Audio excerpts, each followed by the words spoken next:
Chapter 1034. While the 7 Buddhist patriarchs were frightened into silence by Supremacy Dei's atrocities in Calm Heart City, the army of the Shizo dynasty attacking Great Wu was trudging through the mountains. Originally, the Shizo dynasty and Great Wu were connected by a thoroughfare.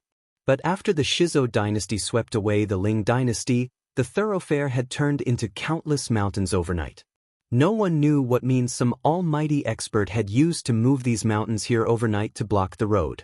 Above the Shizo dynasty, countless fiend gods were flying noisily with them. Under the control of the leaders of the fiend gods who had joined the Buddhist League, these fiend gods did not attack the Shizo dynasty's army and eat them as rations. But as they were filthy and uncouth, they could not help but defecate and spit in the sky. There were so many of them that they looked like a dark cloud hovering over the Shizo dynasty's army. Whenever they defecated, their excretions would fill the sky, causing the Shizo dynasty's army to suffer greatly. Some of the fiend gods were strong and tens of thousands of feet tall. Their solid excretions smashed down like hills, while their liquid excretions often caused small flash floods in the valleys. Some of the Shizo dynasty's soldiers were crushed to death by the hills, or pushed far away from the army by the flash floods. All kinds of miserable situations emerged one after another. The Shizo dynasty's soldiers were filled with indignation as they marched on the narrow paths in the mountains. If it were not for the suppression of their generals, they would have rebelled long ago. Originally, the Shizo dynasty also had flying ships that could travel in the sky. But those domineering fiend gods from the outer domains said that the sky was their exclusive territory and forbade the soldiers of the Shizo dynasty from flying as equals. Therefore, the Shizo dynasty's army could only travel on the ground. Trekking through the mountains against the sky full of feces and stinking saliva, the resentment in the hearts of the Shizo dynasty's army had turned into a dense dark cloud over their heads, which looked very eye-catching from a distance. On the peak of a distant mountain, Lord Shojua was wearing a crane cloak and holding a horsetail whisk. He was smiling as he looked at the Shizo dynasty army that was flooding the mountain ridge like a black tide. He chuckled in a low voice and said, "First, I'll let you suffer a little. Then I'll let you bleed a little and let some people die. Tizke, the world is not something you bald donkeys can monopolize. I've been planning for so long, how can Great Wu let you destroy it so easily?" Supremacy 3 Flame and a group of formidable immortals from Underhand Sect stood in a straight line behind Wu Qi. When they heard Wu Qi's words, they all laughed. The dozens of immortals were shrouded in pure energy, and their eyes shone with an unfathomable divine light. In their eyes, the hundreds of millions of Shizo soldiers were nothing more than clay chickens and pottery dogs. Apart from the leaders of the demon gods, who were difficult to deal with, they could easily destroy the others. However, with Reverend Shojua taking care of the Tao-breaking leaders among the fiend gods, it was not difficult for them to deal with the ordinary soldiers of the Shizo dynasty. The army of the Shizo dynasty stretched for thousands of miles, looking mighty and mighty. They moved forward for some distance, and a majestic mountain, tens of thousands of miles high, came into sight. The demon gods flew across the mountainside on chilly winds and evil auras. When the Shizo dynasty army saw the mountain, which stood tens of thousands of miles high and had a base of hundreds of thousands of miles in circumference, they could not help but groan. How long could it take them to walk across such a huge mountain with just 2 legs? Lord Shojua watched from a distance. When he saw the mountain blocking the way, he could not help but narrow his eyes and smile. This place was originally a plain, and he had worked hard to move the mountain here from the primitive continent in the southernmost part of Pangu continent a few days ago. He had deliberately chosen a mountain that contained a very strong magnetic force, which was comparable to the strongest force that a top-tier gold immortal could exert when using a divine ability similar to innate magnetic force. But Lord Shojua deliberately made things difficult for them. He had used a restrictive magic to bind the mountain's magnetic force to its surface instead of releasing it completely. When the army of fiend gods and the Shizo dynasty army approached the mountain, he grinned and pointed a finger at it. The mountain emitted a 5-colored light, and a great magnetic force swept across tens of thousands of miles around. All the soldiers of the Shizo dynasty cried out as they were sucked into the mountain along with their weapons and armors, filling the foot of the mountain. The great magnetic force pulled on their armors, which quickly deformed and crushed their bodies, rendering them unable to move. The lofty demon gods cried out in shock as well. They fell from the sky like bees beaten by a storm. Apart from the hundreds of Tao reasoning and Tao breaking demon gods, the rest were all panting as the mountain sucked them in. They could not move at all. The mighty army of the Shizo dynasty collapsed in an instant. The soldiers cried out in pain, and the fiend gods were struggling and twisting on the mountain. From a distance, half of the mountain was covered with a thick layer of flesh, which made it look extremely bizarre. Who are you, evildoers? A fiend god with 4 heads and 8 arms, who looked hideous and ugly, growled furiously. Lord Shojua waved his horsetail whisk, and a breeze rolled up a thin cloud to cover the crowd. The fiend god's eyes flickered with a gleam as he glanced over, but he could not find Lord Shojua and the others. Lord Shojua chuckled and said in a low voice, "These evildoers are real demons and ghosts themselves. Do they think they are righteous experts just because they put on the skin of a bald donkey?" The immortals laughed mockingly, shaking their heads and criticizing the patriarchs of the Buddhist League for their move. The fiend god roared, but when he found that no one answered him, he snorted coldly and shook his body. His body, which was already tens of thousands of feet tall, suddenly grew to a height of 10,000 miles, just as tall as the huge mountain. He waved his 8 thick hands, and the body of the fiend celestial, which was originally pitch black and densely covered with crimson stripes, suddenly emitted a dazzling golden light. Beams of Buddhist light fell from the sky, and the fiend celestial revealed the golden body of Buddhism. His skin turned into a bright golden color, and there were countless lotus patterns on his skin. With 8 arms around the mountain, the fiend god cried out, "Rise!" As the Buddhist light rolled out, the strong geomagnetic force on the mountain was suppressed, and the bedraggled Shizo dynasty soldiers and fiend gods slid down from the mountain. With a great force, the fiend god uprooted the mountain with brute force. The wind and clouds rolled in the surroundings, and when the mountain left the ground, a strong gust of wind blew away countless Shizo dynasty soldiers with low cultivation bases. Reverend Shojua looked up and saw hundreds of Shizo dynasty soldiers flying over their heads, howling miserably. Reverend Shojua shook his head and said with a smile, "Fools from outer domains only have brute force. These fellows with 4 heads and 8 arms. Their ancestor was an acquaintance of mine in my previous life, but he had fallen many years ago, hadn't he? Instead, he left behind so many vile creatures to cause trouble today." Recalling some things that happened in the chaos, and what the Wahuang clan had told him, Reverend Shojua sighed softly and gently waved his horsetail whisk again. Suddenly, the mountain lifted by the fiend god with a great force vanished without a trace, and a despairing geomagnetic force transformed into invisible magnetic flying swords that swept across all directions. This was the result of Reverend Shojua destroying a huge mountain in an instant, transforming it into geomagnetic force and blasting it in all directions. The fiend god, who had grown to a height of 10,000 miles by using a divine ability, howled miserably as black gold blood sprayed out of countless huge wounds all over his body. The countless invisible magnetic flying swords cut him to pieces, and his huge body collapsed with a boom, turning into a huge pool of blood that filled the valley tens of thousands of miles around. Countless fiend gods and Shizo dynasty soldiers were torn to pieces by the invisible flying swords. Only the fiend gods and the Shizo dynasty generals, who had broken through the realm of Tao reasoning primordial, barely managed to escape from the overwhelming but traceless sword energy, crying and wailing as they fled in the direction of Calm Heart City. Although some of them managed to escape death, they were either missing arms or legs, or had their eyes blinded by the sword energy. Nearly 1,000 of them, who had escaped by relying on their formidable strength, staggered all the way out of the mountainous region. Just as they were less than 1,000 miles away, a white cloud rushed out of the valley. Reverend Shojua stood on the cloud, smiling and fiddling with the horsetail whisk in his hand, and stopped in front of the crowd.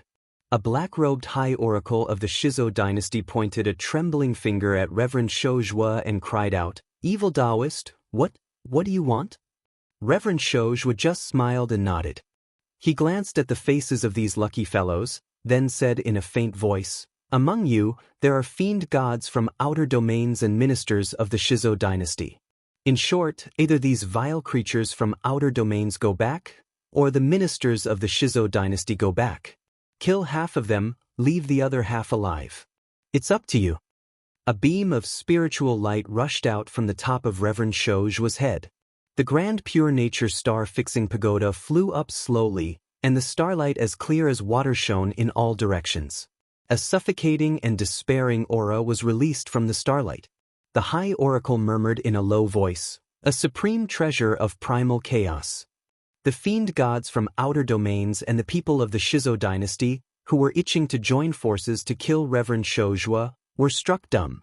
How could they fight Reverend Shouju when he was protected by a supreme treasure of primal chaos? All of a sudden, the high oracle, who had just spoken, struck 1,000-feet-tall fiend god from outer domains behind him with a backhand. A stream of green smoke shaped like a poisonous scorpion went into the fiend god's body, quickly corroding it and turning it into a pool of pus and blood.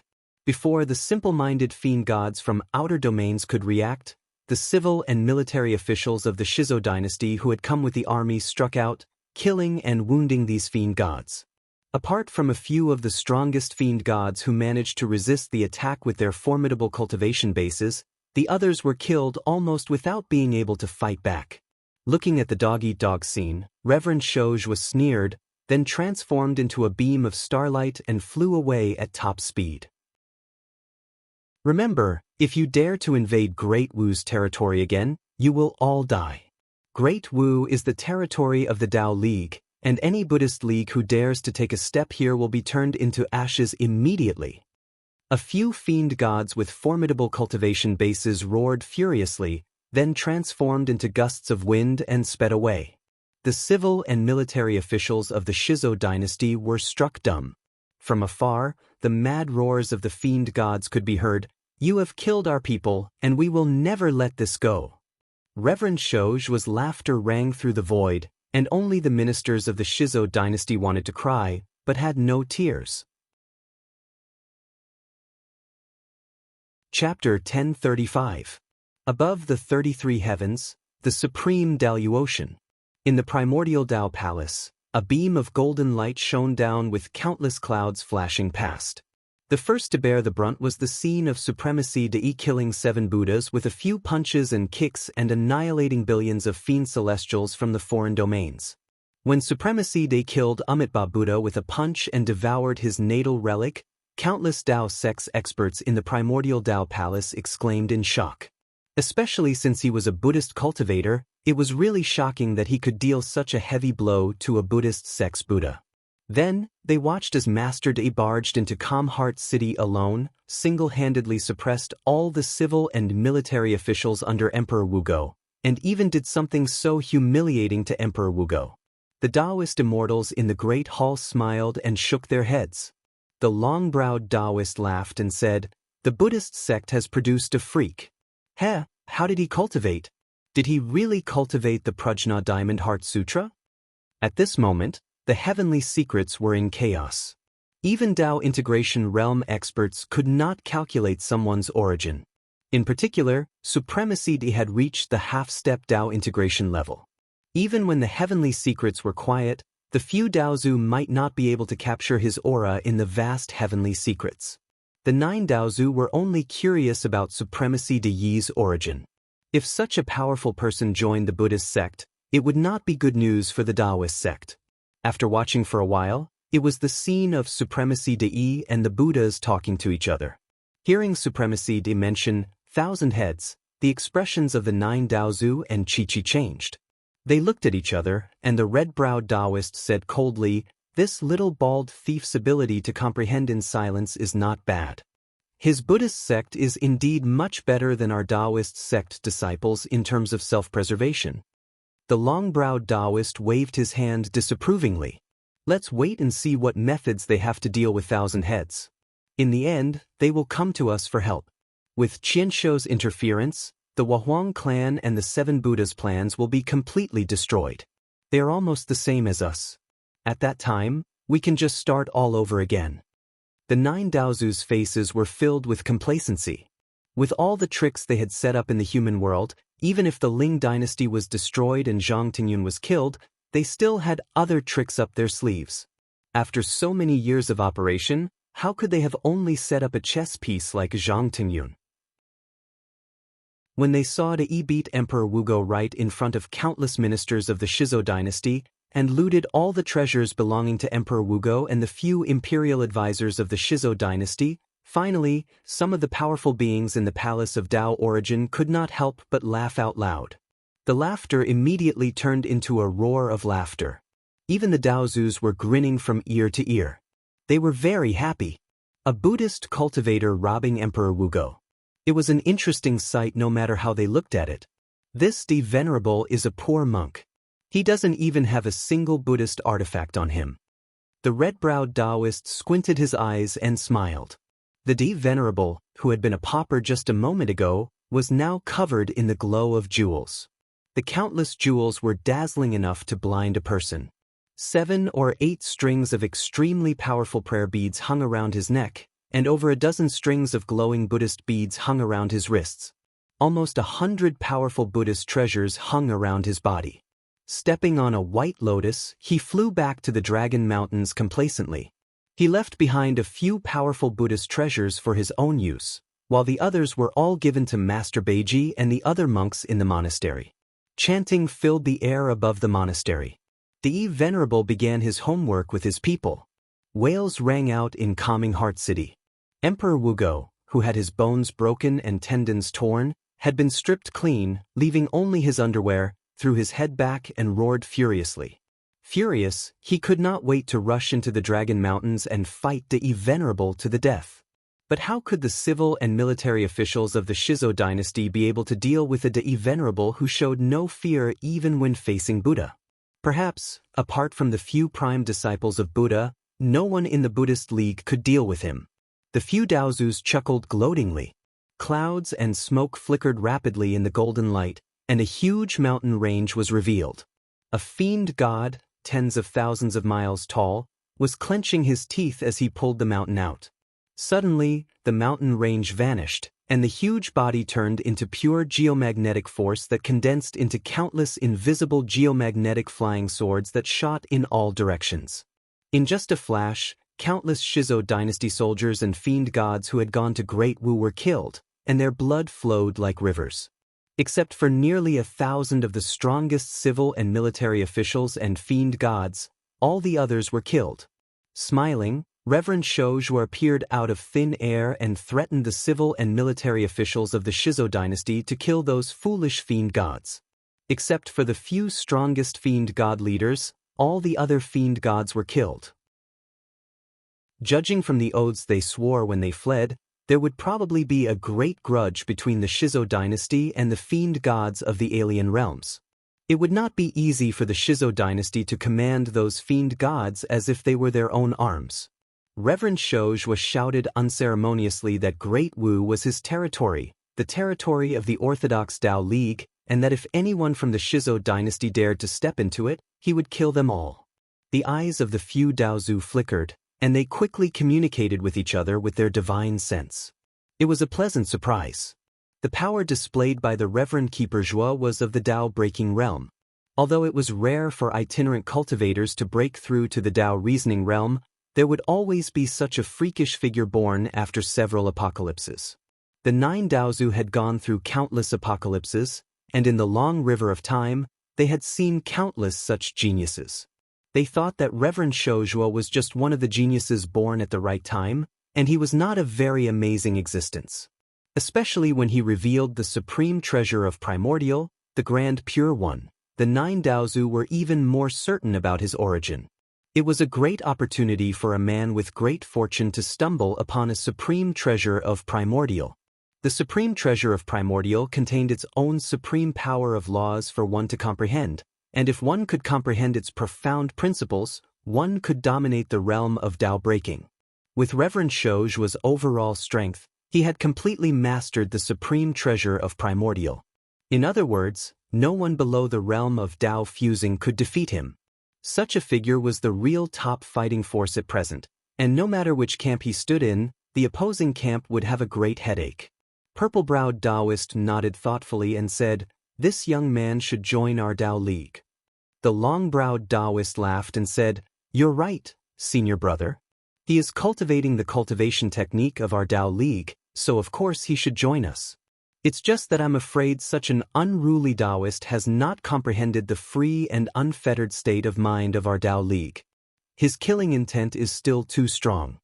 Just now, Reverend Shozhua had turned the army of the Shizo dynasty into ashes. The cruel scene was really shocking.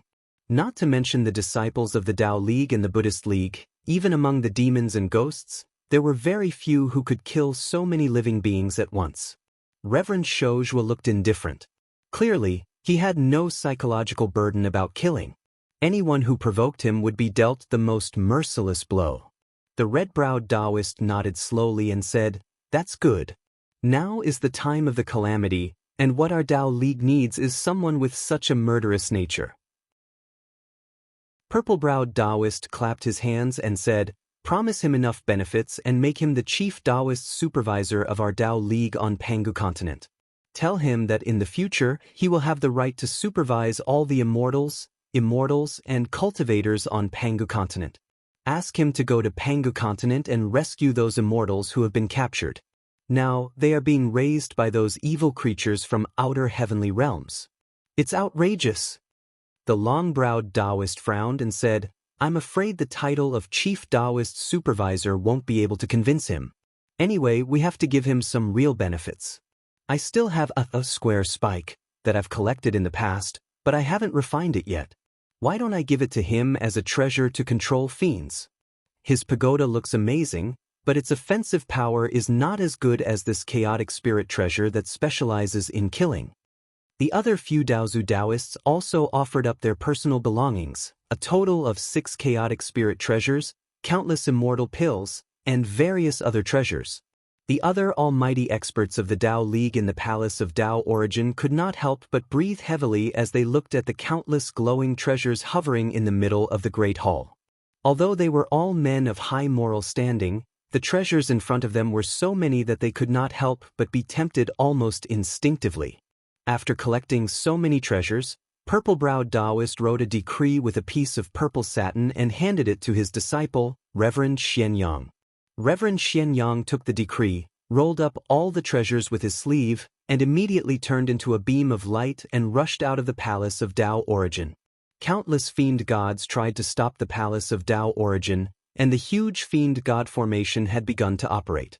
But this time, Purple-browed Taoist had used 36 spirit talismans crafted by Daozu Taoists in a row, forcibly splitting open a broad road in the void and bringing them to Pangu continent in an instant.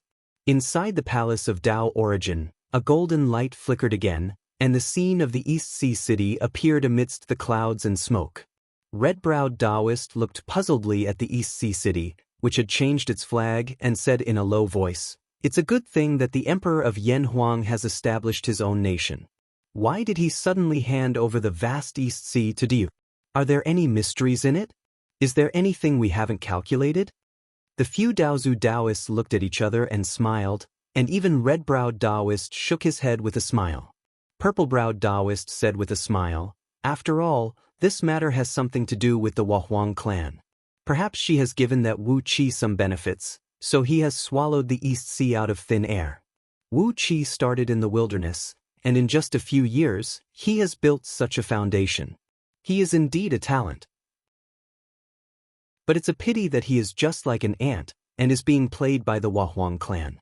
Chuckling, Purple-browed Taoist said lightly, "This Wu Qi is just a lowly man, and we don't need to worry too much about him. The East Sea has now fallen into the hands of Tao League. Once the situation changes, Tao League will be able to rise again. In short, with the current strength of Pangu world, it is extremely difficult to suppress Thousand Heads. They will always come to us, and when that time comes." The 9 Daozu Taoists glanced at the list of deification at the same time, and their faces turned a little ugly. If the list of deification, the core treasure of the great plan of deification, had not gone out of control, how could Tao League fall into such an embarrassing situation? However, fortunately, Tao League still had a trump card. Now, as long as Thousand Heads entered Pangu world and made a scene, things would still be under control. In about 2 or 3 years, with Thousand Heads cultivation base, he should be able to arrive. Chapter 1036. Reverend Xianyang paid a visit to Reverend Shouzhua without a hitch. The gift of 6 chaotic spirit treasures was simply shocking. If it were not from the private collection of the 9 Daozu, which power in Pangu world could give away 6 chaotic spirit treasures? Even if Reverend Shouzhua had an amazing cultivation base, the 6 gifts were too much. Reverend Shouzhua accepted the 6 chaotic spirit treasures, countless immortal pills, and other precious treasures, then bowed 3 times in the direction of the Dalu Ocean. Reverend Xianyang and Reverend Shouzhua had a secret talk for 2 hours, and then he rushed back to the Dalu Ocean while laughing loudly. Unlike when he came here, he had only used 36 spirit talismans crafted by Daozu himself. But when he went back to the Dalu Ocean, countless fiend gods were blocking his way, and the entire fiend god formation was activated to fight against Reverend Xianyang. It took him 144 spirit talismans to barely make it back to the Dalu Ocean. A month later, Reverend Shouzhua, who had spent a great deal of effort to refine all 6 chaotic spirit treasures, left the mountain with 12 primordial immortals from the underhand sect of the Great Wu Orthodoxy. Along the way, Reverend Shouzhua gathered the fleeing immortals and itinerant cultivators and put them into his sleeve to protect them. If a small group of fiend gods from an alien domain was touched by Reverend Shouzhua, they would end up dead. Reverend Shouzhua was a ruthless man with an amazing cultivation base. The 12 primordial immortals led by Supremacy 3 Flame formed a heaven-covering god-slaying formation. Once it was activated, it could cover an area of 10,000 miles and kill anyone who entered it, be it a mortal or an immortal. Once the heaven-covering god-slaying formation was activated, even the 9 Dao ancestors in the Primal Dao Palace would find it difficult to use the water mirror technique to spy on the movements within the formation. Clearly, the profundity of the formation was beyond imagination. From the outside, once the formation was activated, it would look like thousands of clouds enveloping the entire area, and within the clouds, there would be countless huge figures faintly visible. They would let out loud rumbling sounds, and the sky would be filled with starlight that rained down like rain. After that, the people who were trapped by the formation would be killed. When the 9 Daozu saw the miraculous formation, they couldn't help but exclaim in admiration. Daozu beings were indeed top-grade beings in Pangu world, but they had been studying the Great Dao day and night. Therefore, they didn't pay much attention to magic formation, magic pill concocting, tool crafting, and the like. Among the 9 direct disciples of Daozu, some were quite fond of the art of magic formation. Priest Wanji, a direct disciple of Priest Long Eyebrow, was known as the #1 magic formation master in Pangu world. However, Immortal Wanji felt a headache when he saw the heaven-covering god-slaying formation. He had racked his brains but still couldn't see through the mysteries of this formation. It could only be said that esteemed Shouzhua's attainments in formations were unpredictable and far beyond Immortal Wanji's. After hearing Reverend Wanji's evaluation, the 9 Daozu had a higher opinion of esteemed Shouzhua, and at the same time, they were more assured about his background. Reverend Wanji was the #1 magic formation master in Pangu world, and the other Wahuang clan members, the 7 Buddhist patriarchs, and even the 18 saints, were not as good as the 9 Daozu in the art of magic formation. Clearly, esteemed Shouzhua's attainments in the art of magic formation were not taught by any Dao fusing expert. Leading the 12 primordial immortals, esteemed Shouzhua headed northeast, killing countless fiend gods from outer domains along the way. At last, they came to the farm of immortals built by the fiend gods from outer domains. It was a ring of mountains tens of thousands of miles high, steep like a screen, with countless restrictive spells both inside and outside. Even a primordial immortal would have a hard time escaping if trapped in it. The ring of mountains covered a vast area.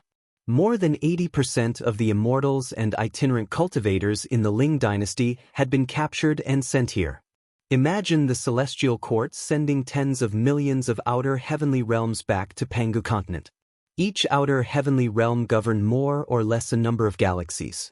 The larger ones governed thousands or tens of thousands of galaxies, while the smaller ones governed dozens, or even hundreds of galaxies. Every star region had tens of thousands of stellar systems, and the smaller ones had hundreds of stellar systems. In every star system, there were tens of thousands of planets with human habitation, and on average, there were immortal sects of all sizes established on every planet.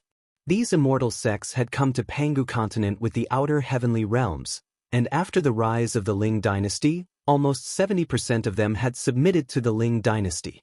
Now, 80% of the immortals and itinerant cultivators in these immortal sects had been captured and imprisoned in this farm, so one could imagine how many immortals and cultivators had gathered here. It was a number that made one's scalp go numb at the thought of it. More than 50% of the immortals and itinerant cultivators in the starry sky were gathered here, being raised like livestock. From a great distance, one could see countless dark caves on the mountain range that was tens of thousands of miles high. These caves were the lairs of fiend gods. Some lazy fiend gods were lying in the cave entrances, basking in the sun, while large groups of mortals were busying around them, wiping the long hair or scales of these gigantic fiend gods. There were also some mortals roasting huge fishes and huge beasts, which must be the food of the fiend gods. The status of the fiend gods could also be distinguished by the location of their nests. The fiend gods at the lowest level of the mountain range were still eating raw meat and drinking blood. The fiend gods at the middle level were beginning to pay attention to the mood, and they began to eat the prey roasted by the mortal servants. As for the fiend gods at the upper levels, they had shrunk to the size of an ordinary man, dressed in gorgeous robes provided by the Shizo dynasty, and were sitting upright at long tables, learning how to use chopsticks and taste exquisite food. When Reverend Shouju's divine will swept across the dishes on the tables, he could not help but grimace. Countless immortals were tied to restrictive pillars shrouded in fiend aura, with chains piercing through their collarbones and ribs, making them unable to move, and fiend talismans locking their divine souls in place, preventing them from flying or transforming. Mortal chefs with sharp knives picked the fleshy parts of the immortals, cut them off, washed them, fried them, and cooked them into delicious and luxurious dishes. Some of the fiend gods had special tastes, and they specifically ordered certain parts of the immortals' bodies. The mortal chefs obeyed their orders obediently, either removing the immortals' livers or hearts, or cutting off their genitals to use as raw materials to cook delicacies that were fragrant and appetizing. The immortals struggled and wailed. Some of them had their internal organs removed, some had their eyeballs dug out, some had their muscles cut off, and some had their brains taken away while they were still alive to be cooked. But these immortals were very strong, so they could not die just yet. They howled and screamed crazily on the restrictive pillars while golden immortal blood kept spraying out of their bodies. Even the golden immortal blood was carefully stored by the chefs in water vats. Every immortal's body was a treasure, and every part of them was an amalgamation of immortal spirit energy. Even their long hair could be processed with a special method and served as a cold dish, which tasted crisper and more refreshing than the best kelp. Even a drop of immortal blood would be wasted on the ground, and any chefs who wasted even a little bit of material would be mercilessly killed. The immortals, who stood high above the masses and took care of the lives of mortals, were slaughtered and cooked like chickens, ducks, cows, and sheep. It was a very miserable scene. The immortals who cultivated themselves from mortals were not so bad, but the demon immortals who cultivated themselves from birds and beasts were even more miserable. They were forced to reveal their true forms. Dragon's liver and phoenix marrow, scarlet lips and humps, even blue luan's wings were roasted, and flood dragon's tendons were used as a cold dish. All kinds of bizarre recipes emerged one after another, and only mortal chefs could come up with so many cruel recipes. These chefs were all from outer heavenly realms, and their study of cooking methods had almost reached the realm of Tao. Usually they cooked chicken, duck, and fish, but now they could actually cook immortals. This gave some of the chefs with twisted moods a very strong sense of pleasure. These were immortals who stood high above the masses and could kill thousands of mortals with a single thought. Even if these chefs could not eat them, they were, after all, cooked by them. So, they were extremely happy. Therefore, all kinds of cruel methods emerged one after another, which made these immortals cry and scream, but satisfied the fiend gods. These fiend gods suddenly realized that they used to eat people alive. There was nothing stupider in the world than eating living things. Why would they eat people alive when they could make such exquisite and delicious food? With a long roar, Guru Shojwa's eyes turned blood red, and 2 lines of tears rolled down from the corners of his eyes. How dare you, evildoer! How dare you harm the disciples of the Tao League? All my disciples who have arrived, listen up. This humble Taoist has come to rescue all of you today. All of you, wait patiently and do not panic. His roar had stirred up a hornet's nest. Countless low-level fiend gods swarmed out of the caves, turning into dark clouds that stretched for tens of thousands of miles as they charged toward Guru Shojwa. Guru Shojwa grinned hideously. With a wave of his hand, one of the 6 chaotic spirit treasures given to him by Daozu flew out. It looked like an ordinary copper bell, but it was divided into 4 colors according to north, south, east, and west, emitting 4 strong beams of light that illuminated the void. When Guru Shojwa pointed a finger at the bell, a rumbling sound rang out, and a 4-colored ripple that could be seen with naked eyes smashed forward with a heart-rending rumble. Countless fiend gods trembled and suddenly froze in midair. The 4-colored ripple rushed forward, turning everything in its path into nothingness. Amidst the 4-colored ripple, a section of the mountain that stood tens of thousands of miles tall and 100 miles thick crumbled, and countless fiend gods, immortals, and mortals inside the mountain were all crushed to powder. Guru Shojwa brought 12 primordial immortals and rushed into the farm of these fiend gods. He raised one of the 6 chaotic spirit treasures, the blades of water and fire, a strange-shaped sword, and charged forward with a loud roar. Wherever he passed, the blades of water and fire shot out boundless black and red sword beams that swept across heaven and earth, tearing countless fiend gods to pieces before they could figure out what was going on. Ha! Let me go all out today. Old Taoist, Great Taoist, and Little Taoist, listen up. Follow me and you will live. Guru Shojwa's voice shook heaven and earth, shattering hundreds of fiend gods who were charging at him. All of a sudden, a dragon cry rang out from afar. Oxnoses, I've made a great vow to protect all living beings, and those who believe in me will gain eternal life. Ha! Demons, I've come to save you. Damn it! Why are there bald donkeys from the Shizo dynasty here? I know. A Buddhist light towered into the sky as Taoist supremacy charged forward like a mad tiger, carrying a dragon-head spade. From afar, the Buddha and the Taoist glared at each other, then turned and charged toward the endless fiend gods. Chapter 1037. Hundreds of thousands of miles away, Reverend Shojwa and Supremacy exchanged a glance. Their gazes collided in the void, and an invisible psychic shockwave exploded like a tsunami. The void between them shook violently, and countless fiend gods were reduced to dust. The sky was filled with the bloody light of the exploded fiend gods, and in just a blink of an eye, there was nothing left in the void of hundreds of thousands of miles between them. The air emitted scorching waves, and both Reverend Shojwa and Supremacy took a few steps back at the same time. They closed their eyes at the same time, and blood trickled down the corners of their eyes. Reverend Shojwa laughed wildly. Bald donkey, those imprisoned here are the disciples of my Tao League. What are you doing here? Supremacy struggled to open his sore and damaged eyes and shouted, Bullshit, bullshit. You stink. Your Tao League is so useless that it can't even protect its own disciples. I've made a great vow to protect all living beings in the world. Anyone with intelligence will call me master, burn 3 incense sticks, and worship me. Naturally, you will be protected by my dharma. What are you doing here, you coward? 2 gigantic fiend celestial leaders roared as they pounced at Supremacy. Supremacy waved his dragon-head spade casually, beating the 2 fiend gods and sending them scurrying about in all directions.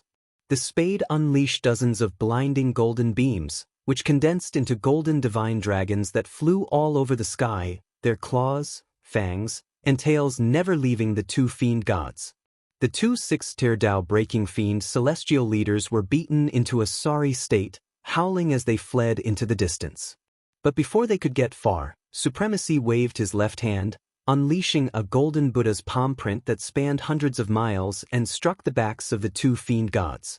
Their miserable howls came to an abrupt end, and the two mighty fiend gods vanished without a trace, leaving not even a speck of dust behind. Reverend Shojua burst into laughter, then shook his head and said, "How dare you show off before me with such a petty trick?" Throwing the blades of water and fire into the sky, he cried out, "Treasure, spin!" As he cried out, the blades of water and fire, which were no more than 3 feet long, transformed into 2 beams of light, one black and one red, and spun slowly along the trajectory of the Taiji diagram.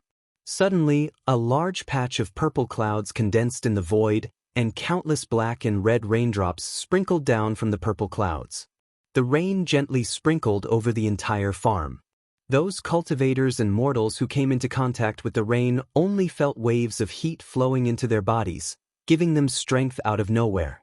But when the fiend gods touched the raindrops, they were pierced with countless holes. Countless fiend gods hovered stiffly in midair, staring in horror at the huge black and red Taiji diagram in the sky. Their bodies were riddled with holes by the seemingly weak raindrops, and their souls were completely destroyed by the rain. Except for the hundreds of Tao-breaking great fiend gods, all the others were killed by Reverend Shojua with just one blow. "I am Reverend Shojua, the Wanderer of the Universe.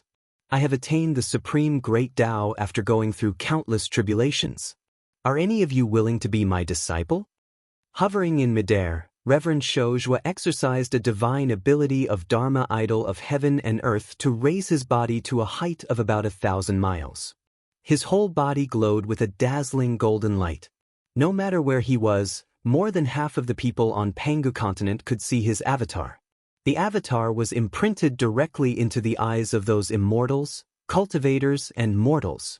No matter where they were or what they were doing, Reverend Shojua's avatar appeared in their eyes, and they heard his call. Almost all the immortals and cultivators imprisoned in the barn fell to their knees, worshipping devoutly and calling out Reverend Shojua's name. What an amazing ability it was to kill all the fiend gods with a single blow. It was said that the Ling dynasty had the help of a celestial lord from the celestial court, but no celestial lord could have such a heaven-defying divine ability to kill so many fiend gods with a single blow. Perhaps only the legendary saints of the Tao-fusing realm could possess such a divine ability and power. Dei Supremacy's face was unsightly. Grinning coldly, he snapped at Reverend Shojua, "You'll be punished by the heaven if you eat all the fiend gods for yourself." Reverend Shojua stared coldly at Dei Supremacy and said coolly, "The countless immortals and cultivators here are all members of the Tao League. Even if I eat all the fiend gods for myself and take them all under my wing, it's the Tao League's business. What does it have to do with you, a bald thief?" After pondering for a moment, Reverend Shojua shook his head and said, "My Dharma has just been completed, and I lack believers to fill the Buddhist kingdom. There are countless immortals here, and I intend to send them into the Buddhist kingdom to enjoy the boundless peace and tranquility." Touching his bald head, Reverend Shojua said bluntly, "The power of faith offered by a heaven immortal is greater than that offered by 100,000 mortals, and the power of faith offered by a gold immortal is greater than that offered by 100 million mortals. There are countless heaven immortals and gold immortals here. Give me half and I'll owe you a favor." Before Reverend Shojua could say anything, Reverend Shojua said even more bluntly, "I see that you're from the south, and there's only one kingdom in the south called Great Wu.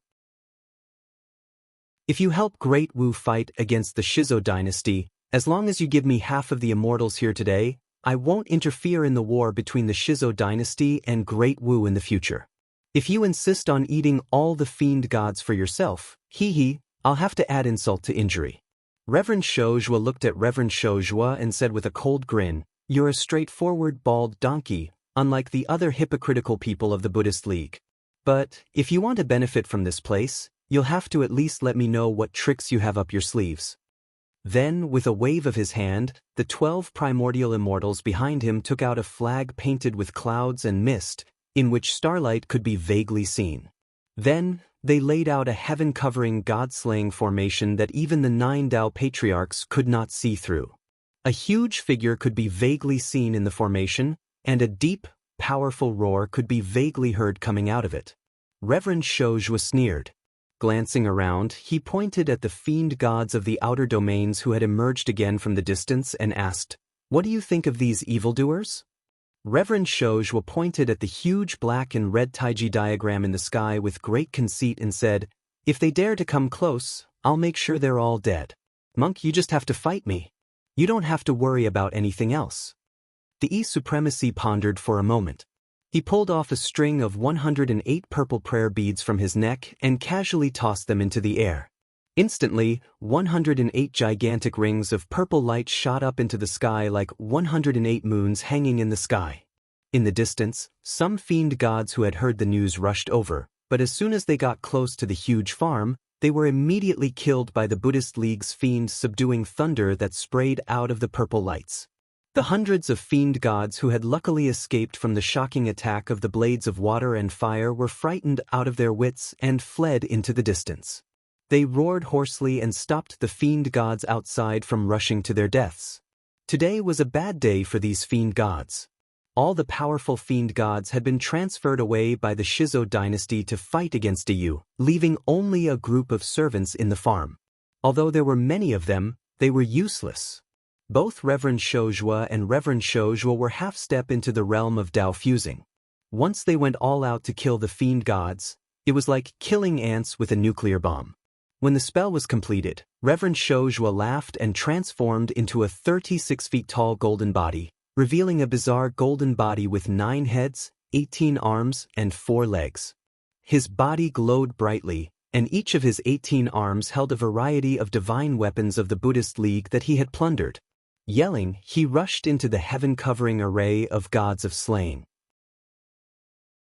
The clouds emitted by the array of gods of slaying could cover an area of tens of thousands of miles, but as soon as one entered the formation, one would find that it was boundless. In the center of the formation was a colossal ancient mystifying centipede, and a huge Shin pearl hovered above its head, emitting boundless Shin Qi to confuse others. The mystifying centipede was the manifestation of Reverend Shojua's nascent divinity, and its cultivation base was astonishing. Even Tao-breaking experts could not see through the Shin Qi it emitted, and even the divine sense of Tao-fusing saints could be disturbed by it. Inside the formation, countless huge longbow men were running back and forth, holding all kinds of flags and streamers as they moved along the paths of the mountains and rivers conjured by the formation. Every time they changed their direction, the various auras in the formation would change hundreds of millions of times. The strange and ever-changing auras were the real reason why even Daozu, a Tao-fusing expert, could not see through the formation. From the outside, it seemed that the formation was only constructed by 12 primordial immortals, so it did not seem very complicated.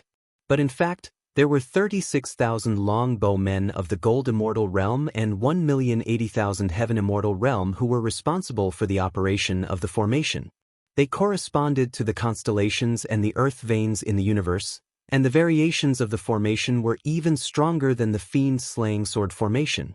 As soon as he strode into the formation, Reverend Shojua reverted to his original form, throwing his head back and laughing wildly. Immediately, dozens of huge longbow men donned heavy armors and began to fight each other in the formation with their huge fists, producing deafening booms. Outside the formation, Reverend Shojua gave a furious bellow, then transformed into a beam of bright light and plunged into the formation. Inside the formation, the dozens of longbow men fighting each other became hundreds, and the deafening bangs of fists and armors rang out for tens of thousands of miles. The monk and the Taoist looked at each other and smiled, a treacherous smile that made one shudder. 3 days and 3 nights later, Reverend Shojua let out a furious roar as he flew backward out of the formation like a cannonball. There was a shockingly clear fist mark on his chest, 3 inches deep into his flesh. A strong arm shrouded in the divine flame of colored glass slowly shrank back into the clouds. Clearly, it was this arm that had given Reverend Shojua the final blow. The blow made Reverend Shojua cough up a mouthful of blood. He fell to the ground in a sorry state, and it took him a while before he staggered to his feet, spun and left without saying a word. Fellow Taoist Shozhua, your cultivation base is really amazing. If it weren't for the fact that we stand on different sides, perhaps we could still have a chance to discuss the Tao. It's a pity that even with your profound cultivation base, you are still slightly inferior to me. He coughed lightly, then slowly walked out of the heaven-covering formation of God's slaying. Countless divine will that were peeping at him from all directions had retracted, and some people had already made up their minds. With a faint smile on his face, Reverend Shozhua clasped his hands behind his back. Looking at the immortals and cultivators who were kneeling across the mountains, he said with a smile, "Are you willing to join my sect?" The immortals and cultivators cried out excitedly and worshipped him with great enthusiasm. With a wave of his hand, Reverend Shozhua cast out hundreds of beams of light, selecting a group of peak-level gold immortals with the most profound cultivation base and taking them as his in-name disciples. His behavior further stimulated these immortals, and they worshipped Reverend Shozhua with even more enthusiasm. Chapter 1038. The troubles on Pangu continent had little to do with Wu Qi. Both Lord Shozhua and Supremacy were more than enough to deal with any troubles. In the void, more and more demon gods were surging out of the spatial door one after another. Wu Qi found that these fiend gods were all out of their minds. They had no fear of death at all. As soon as they smelled the rich aroma of flesh and blood in this world, they rushed over without any regard for their own safety, rubbing their palms and getting ready to feast. As a result, they were all killed by the fiend-slaying sword formation, and no matter how many came, they would all die. An immeasurable amount of virtue poured into the cauldron. The 12,800 magical artifacts he had carefully refined were already covered with a faint layer of yellow energy, and they were beginning to take the shape of artifacts of virtue. About 10 times more virtues than he had already absorbed, and he would be able to turn all these magical artifacts into artifacts of virtue. While calculating the amount of virtues he needed, he casually threw a palm out and smashed 3 eyeball-shaped fiend gods who were roaring and rushing in front of him, turning them into a mass of goo and spraying them away. The dense and viscous liquid filled the sky, turning the countless fiend celestials that were charging over into sieves. It seemed that Prince Changqin had made some adjustments to the outer realms that the mirror of Kunlun communicated with. The fiend gods who walked out of the portal were no longer the same as before, but had turned into other bizarre fiend gods with even stranger appearances. Therefore, the thousands of fiend gods controlled by the Buddhist League could no longer affect these fiend gods who had just entered Pangu world. As the fiend gods controlled by the Buddhist League continued to be killed, the situation would return to its original chaotic state, and both the Tao League and the Buddhist League would be in trouble again. When Wu Qi scanned the void with his divine sense, he found that Prince Changqin had exerted all his strength to activate the mirror of Kunlun. Now, hundreds of portals had appeared all over Pangu world, and countless fiend gods were pouring out of them. And these portals were located in the bases of the Buddhist League and the Tao League, such as outside the 33 Heavens and Mount Gradrakuta, as well as other important strongholds of the Buddhist League and the Tao League. Because of the thousands of fiend god leaders, the situation of the Buddhist League had turned around a little. But, as Prince Changqin replaced the fiend god races who had entered Pangu world, the Buddhist League's favorable situation was bound to take a sharp turn, and they might even fall into an even uglier situation. At this critical moment, through his spirit power, Wu Qi suddenly discovered 7 light spots rising from the Great Spirit Vulture Mountain. The 7 Buddhas had left the Great Spirit Vulture Mountain together, quickly disappearing into the chaos outside Pangu world. Wu Qi's curiosity was aroused. After pondering for a moment, he quickly gave a few instructions to Princess Zhonglu and the others. Then, he transformed into an inconspicuous starlight and blended into the starry sky, following the 7 Buddhas into the chaos. It took Wu Qi and the 7 Buddhas a few months to enter the chaos. After that, the 7 Buddhas seemed to have a clear goal in mind, and they flew silently through the perilous chaos for more than 8 months, which took them a whole year. Suddenly, a loud rumble burst out of the chaos in the distance, followed by a shrill howl. Wu Qi exercised his primal Dharma eyes and looked ahead. Not far ahead, a mass of chaotic energy, about hundreds of feet in circumference, suddenly disintegrated, revealing a yellow-brown world of dust and sand that flashed and disappeared in a flash. A chaotic creature with the shape of a scorpion and the upper body of a beautiful woman rushed out of the world of dust and sand, crying and wailing, covered in green blood. But when she flew less than 10 miles away, dozens of long, thumb-thick, wriggling hair shot out of the disintegrating void like vipers and pierced deep into her body. Slowly, Thousand Heads, the world breaker, walked out of the quickly disintegrating small world and came next to the struggling chaotic creature, whose body was pierced by the long hair. He slowly walked to the creature, reached out his hand, and lifted her chin. He laughed in a deep and weird voice. Thousand Heads' right index finger pierced deeply into the spot between her eyebrows. His long hair swallowed and wriggled quickly. Her body quickly withered and decayed, and before long, she was nothing but a thin skin bag. Qian Shou sighed in satisfaction. Then he slowly turned around and glanced coldly at the 7 patriarchs of the Buddhist sect, who were standing in a line in front of him. A gloomy, cold, and emotionless divine sense surged over. Wu Qi carefully sent out a trace of his divine sense and touched it. Suddenly, a voice rang out in Wu Qi's spiritual ocean. It was an ancient language with a complicated grammar. Every syllable seemed to be able to stir up some kind of natural original power in the chaos. It was filled with a magical power. Wu Qi did not understand this language, but his soul felt familiar with it, as if he should understand it. Because of the direct contact between their divine senses, Wu Qi could clearly understand what Thousand Heads was saying. "Why did you stop me? Are you offering yourselves to me?" Thousand Heads' eyes sparkled with a strange evil light. He chuckled and said, "That's a strange way of cultivation. How many small worlds do you have inside your bodies? They overlap, and they are connected by some kind of spiritual power. In them, there are many beings that are between the physical body and the spirit body. What a magical way of cultivation." The head of the Buddhas, guarding Heart Buddha, put his palms together and said, "Thousand Heads, did you forget about us? Back in the day when you were sealed, we helped you." Thousand Heads was surprised. He curiously looked at Guarding Heart, shook his head and said, "I don't remember. I never wrote down what those pitiful sacrifices looked like. The battle when I was sealed? The one who caused me the greatest harm was Pangu, not you. That's why I don't remember you. You are not even qualified to be my opponent. Why should I remember you?" With a contemptuous smile, Thousand Heads sighed and said, "In that battle, I killed anyone who had the strength to hurt me. The fact that you survived proves that you did not hurt me enough, and that you are all weaklings. Do you think I'll remember a few weaklings?" The faces of the Buddhas flushed.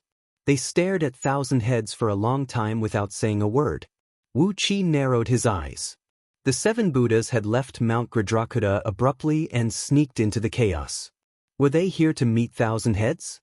They should know where he was sealed, and they should know the route he had to take to get to Pangu continent from the depths of the chaos. Otherwise, they could not have found him so accurately. Wu Qi even suspected that the 7 Buddhas had left some kind of mark on him. Otherwise, they could not have found him so accurately. The chaotic world was boundless, and compared to it, Pangu world was only a tiny piece of it. The 7 Buddhist patriarchs were omnipotent in Pangu world, but in the chaotic world, they were nothing. Here, their divine abilities were no different from ordinary primordial immortals and divine gold immortals. Carefully, he turned himself into a wisp of insignificant chaotic aura and hid himself in a fist-sized pebble that had grown out of the chaos. Huang Xiaolong released all of his perception, carefully probing the surroundings. At the same time, he prepared the Chaos Origin Sky Veiling Flag. This was a grand mist artifact born in the chaos, and it could display its tyrannical power in this environment. Guarding Heart took a step forward and said lightly, "Since you don't remember us, that's fine. Go back to where you belong. The road ahead is a dead end. If you go, you will die." Looking at Guarding Heart in astonishment, Thousand Heads shook his head and said, "I haven't seen you for many years, but you have grown bolder." Laughing coldly, Buddha guarding heart said, "Many years have passed, and you have been sealed for so many years. How much of your strength do you have now?" Qian Shou slightly shook his neck. His long hair, which had piled up behind his head and were wriggling like countless poisonous snakes, slowly stretched out. Countless thumb-thick, tens of miles long hairs slowly spread out, drifting in the chaos airflow. He chuckled and said, "Even though I have been sealed for so many years, the power I have left is enough to destroy that world." Taking a deep breath, Thousand Heads narrowed his eyes and sighed darkly. "A world full of vitality and endless possibilities like this should not exist. As for you, I sensed some auras from you that should not exist. Together with all the strange existences in the small worlds in your bodies, you can all become my nourishment. After devouring the 7 of you, I should be able to recover 30% of my strength." Wu Qi felt his scalp tingle. What kind of monster was Thousand Heads? Devouring the 7 Buddhas could only recover 30% of his strength? Didn't that mean he had to devour all the Dao-fusing experts in Pangu world to recover all his strength? How could such a monster exist? His existence was beyond common sense. No wonder Pangu ended up in such a miserable state when he gathered tens of thousands of Chaos Fiend gods to attack Thousand Heads. Guarding Heart put his palms together and a faint green-golden Buddhist light shone out of his body. Staring at Thousand Heads, he growled in a low voice, "If that's the case, I'll fight with you today and see what you can do. But there's one thing I don't understand. May I ask, Thousand Heads, why do you exist?" Thousand Heads gave Guarding Heart a strange look and said with a low laugh, "Why do I exist? Why should I tell you? Ignorant ants, just die in ignorance. I have no obligation to explain anything to you. Back then, that guy named Pangu asked me the same question, but why should I answer you?" The wriggling hair slowly approached the 7 Buddha ancestors. Thousand Heads said coldly, "Are you ready to die? I don't know who released me from the seal, and I don't know who woke me up from that damned eternal sleep. But now that I'm awake and back, it's time for you to die." The 7 Buddhas chanted the name of Buddha at the same time. Their bodies gradually expanded to 49,000 feet tall, and their golden bodies, which were adorned with jewels and pearls, appeared one by one. They were all golden bodies with 1,000 heads and 1,000 arms, and each of their arms was holding a dazzling connate treasure. The void of primordial chaos trembled as the 7 Buddha ancestors surrounded the 1,000-headed Buddha. Thousands of arms rained down on the 1,000-headed Buddha in a chaotic manner. Thousand Heads gave a strange laugh, and his hair quickly grew longer, turning into countless black arrows that stabbed at the 7 golden bodies. Chapter 1039. In the chaotic void, dozens of blazing streams of fire flew slowly like flood dragons. Drops of purple blood danced across the sky like pearls and relics, and the energy emanating from each of them was comparable to the full power of an ordinary peak-level gold immortal. The nameless streams of fire born in the chaos burned these purple blood beads, and a strong, refreshing aroma slowly spread out. Wherever the aroma went, the chaotic airflow was pushed away, and a spherical vacuum with a diameter of 1,000,000 miles was forced out of the void. Panting slightly, Qian Tu looked at the 7 Buddhas in front of him. His body was surrounded by a 7-colored flame that had burned his clothes to ashes, revealing his thin, pale body. Judging from the structure of his bones, Qian Tu should have a strong body, but now he looked like a malnourished bean sprout, with shriveled muscles attached to his strong skeleton, giving the illusion that he could be blown away by a gust of wind. Even with such a weak body, the Buddhist flame released by the 7 Buddhist patriarchs burned his body. It only made his skin crackle, and from time to time, a few strange bubbles of color rose from his skin. Apart from that, there was no other effect. The 7 Buddhas stood in the void. Their 49,000 feet tall golden bodies were densely covered with thumb-sized holes, from which drops of purple blood were constantly oozing out and drifting into the distance along with the ripples of invisible magic power.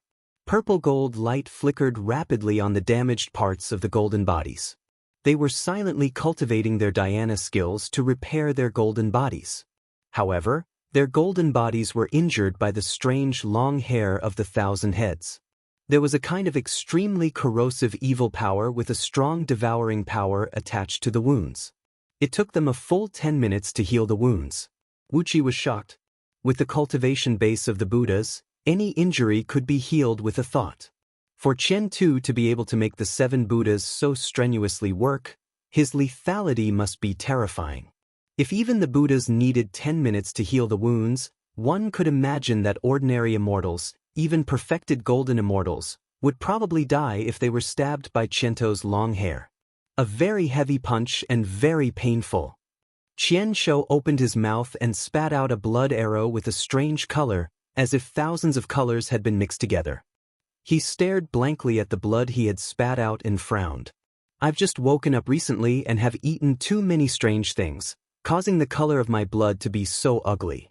Originally, my blood was pitch black, a black without any impurities, a black that could destroy and devour everything.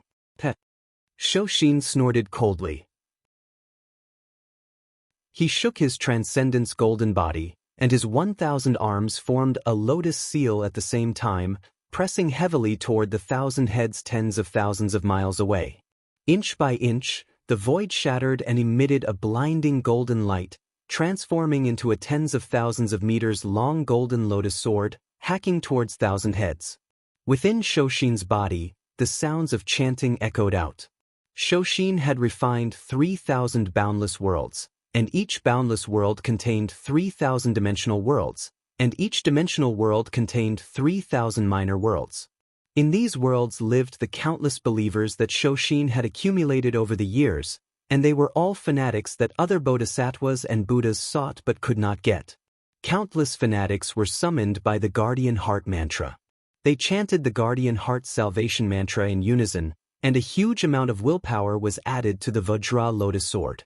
The Vajra Lotus Sword, which was already extremely dazzling and condensed from void fragments, emitted a strong light that was millions of times hotter than the sun, and silently chopped down on 1,000 Heads' head. Qian Tu raised his head and stared at the golden lotus sword with wide eyes. Behind him, his long hair fluttered like countless poisonous pythons and quickly wove into a 100-mile-wide, round shield over his head. With a muffled boom, the golden lotus sword was destroyed, and the shield wriggled rapidly, hissing like a poisonous python that had just eaten its fill. A vast amount of light burst out of Qian Tu's body, shooting out countless extremely thin beams of strong light through his pores.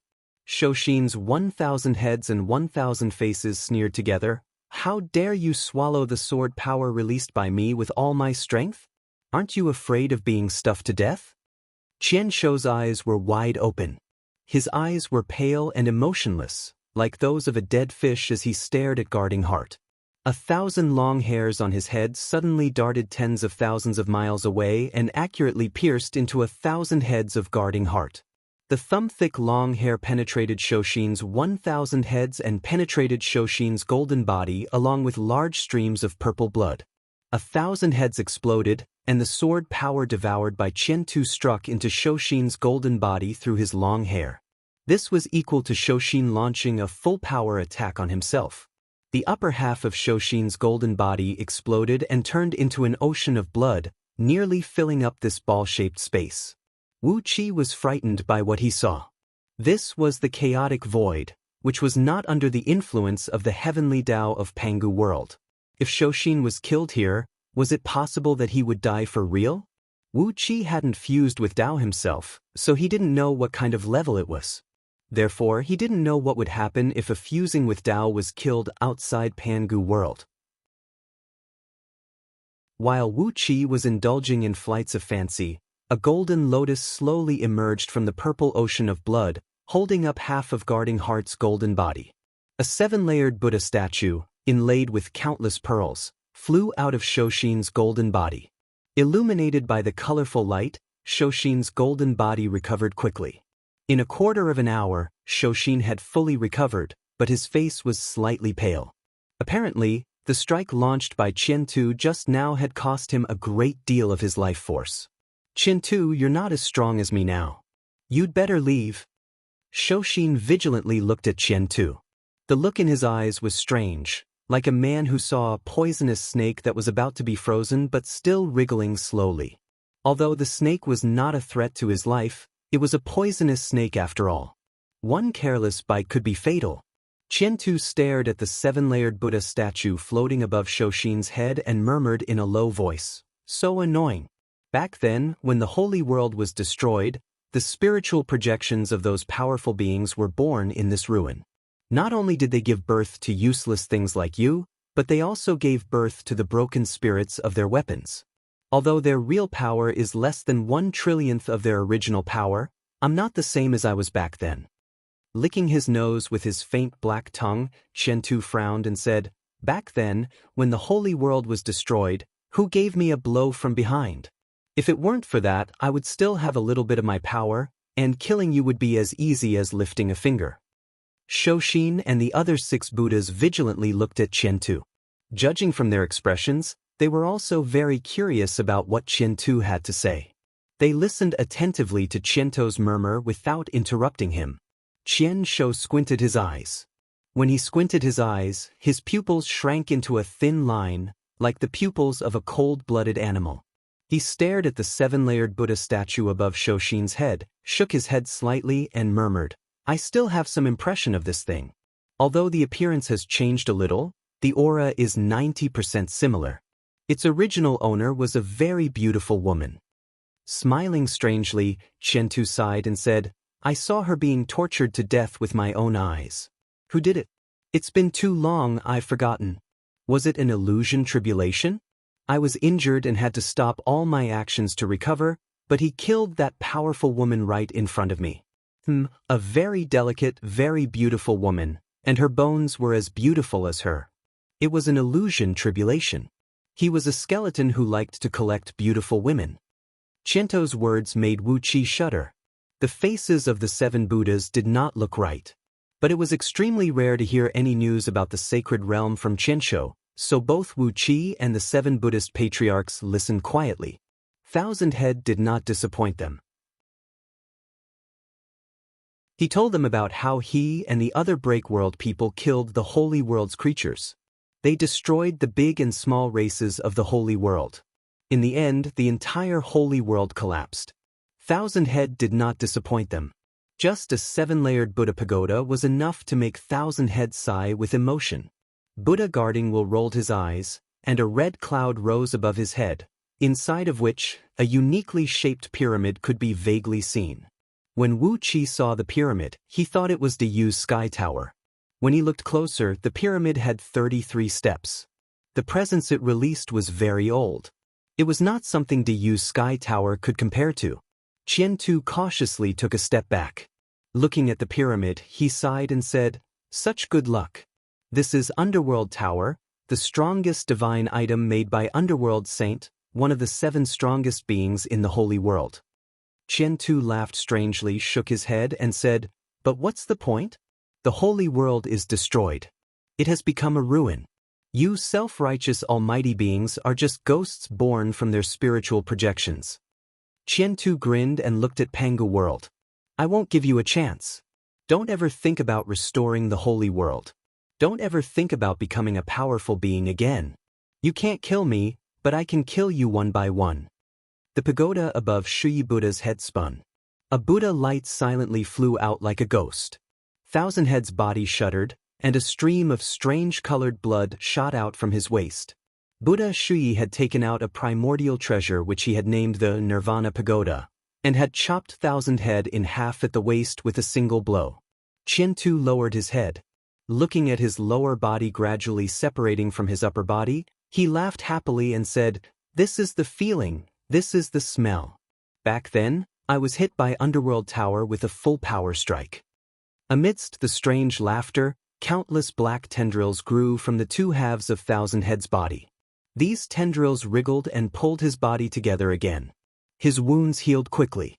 Faintly, a Buddha light sparkled on his wounds, but soon, the Buddha light died out. Proudly shaking his body, Qiantu laughed out loud and said, "It's useless. Unless you can destroy my immortal soul seal, you can never kill me. You can only suppress me, seal me, but you can't kill me." With a crazed look in his eyes, Qiantu lowered his voice and continued, "But where is my immortal soul seal? You can never find it." Speaking of immortal soul seal, Wu Qi's pupils suddenly shrunk.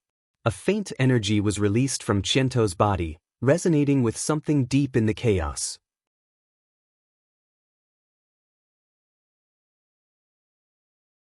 Chapter 1040. After cultivating the scroll of stealing, Wu Qi was the first thief under the heaven, and the sensitivity of his divine sense was far greater than that of the 7 Dao fusing experts. As soon as Qianshou mentioned his immortal soul seal, Wu Qi immediately discovered some strange energy ripples emanating from him, as if he was resonating with something in the depths of chaos. It was as if a thief was best at finding treasures. Looking at Qianshou, Wu Qi spread his divine sense out with the first thread of innate thievery energy. As he sensed the energy ripples emanating from Qianshou, an ancient, heavy, and oddly shaped palace suddenly appeared in front of his eyes. The palace floated amidst the boundless chaos. It did not seem to have a corporeal body, but was built with bricks made of vague chaotic energy. The shape of the palace seemed to be changing at any time, but in fact, it had never changed since the beginning of time. The feeling of moving but not moving made Wu Qi feel so uncomfortable that he almost coughed up blood. In the middle of the palace, 13 black coffins were lined up neatly in front of Qiqi. There was a black lamp in the center of each coffin, and a flame the size of a human head was burning quietly on the wick. Vaguely, a figure could be seen sitting cross-legged in the flame. These coffins, lamps, and the flame gave Wu Qi a strange feeling. It was as if these things had existed since the beginning of time, and would exist forever, as if no power of time could destroy them. Outside the palace in the middle, a heavy and oppressive force enveloped the surroundings. This force was so powerful that it had already condensed into a solid, thick, square wall that wrapped around the palace. 36 huge runes were lined up on the dark wall that looked like it was made of black metal. They did not move at all. But when Wu Qi saw them with his divine sense, he vaguely felt that they seemed to contain all the movements and changes of time. Using his spirit power, Wu Qi memorized the shapes of these spell symbols. Instinctively, he activated his soul power to deduce the changes of the first spell symbol. As a result, his soul power was consumed rapidly.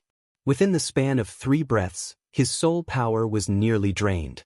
A mouthful of blood spurted out from his throat, and his body twitched slightly, nearly revealing his true form. That palace was the place where 1,000 Heads stored the so-called immortal soul seal. There was an unimaginable almighty being protecting this palace. Not to mention the magic power that had already materialized, just the 36 runes that were protruding from the wall were millions of times more powerful than the ancient runes that Wu Qi knew of. With Wu Qi's current cultivation, he did not even have the qualifications to comprehend the first rune. Slowly swallowing the blood in his mouth back into his stomach, Wu Qi retracted his spiritual consciousness. Following the resonant aura between 1,000 Heads and the immortal soul seal, Wu Qi had found the place where his immortal soul seal was stored. This information was extremely important. Wu Qi narrowed his eyes and smiled. This 1,000 Heads was too unscrupulous. When Wu Qi found a way to get his immortal soul seal, he would like to see what else he could do. Judging from this, there were 13 world breakers like 1,000 Heads. 13 of them were able to destroy a sacred realm and create this boundless chaotic void. It was indeed incredible. Wu Qi looked at 1,000 Heads curiously. What was this weird guy's background? According to what he said just now, Pangu had created Pangu World. Did he have other intentions? Pangu continent was constantly devouring chaotic energy to create new continents. Did Pangu have the intention to rebuild the sacred realm with his own power?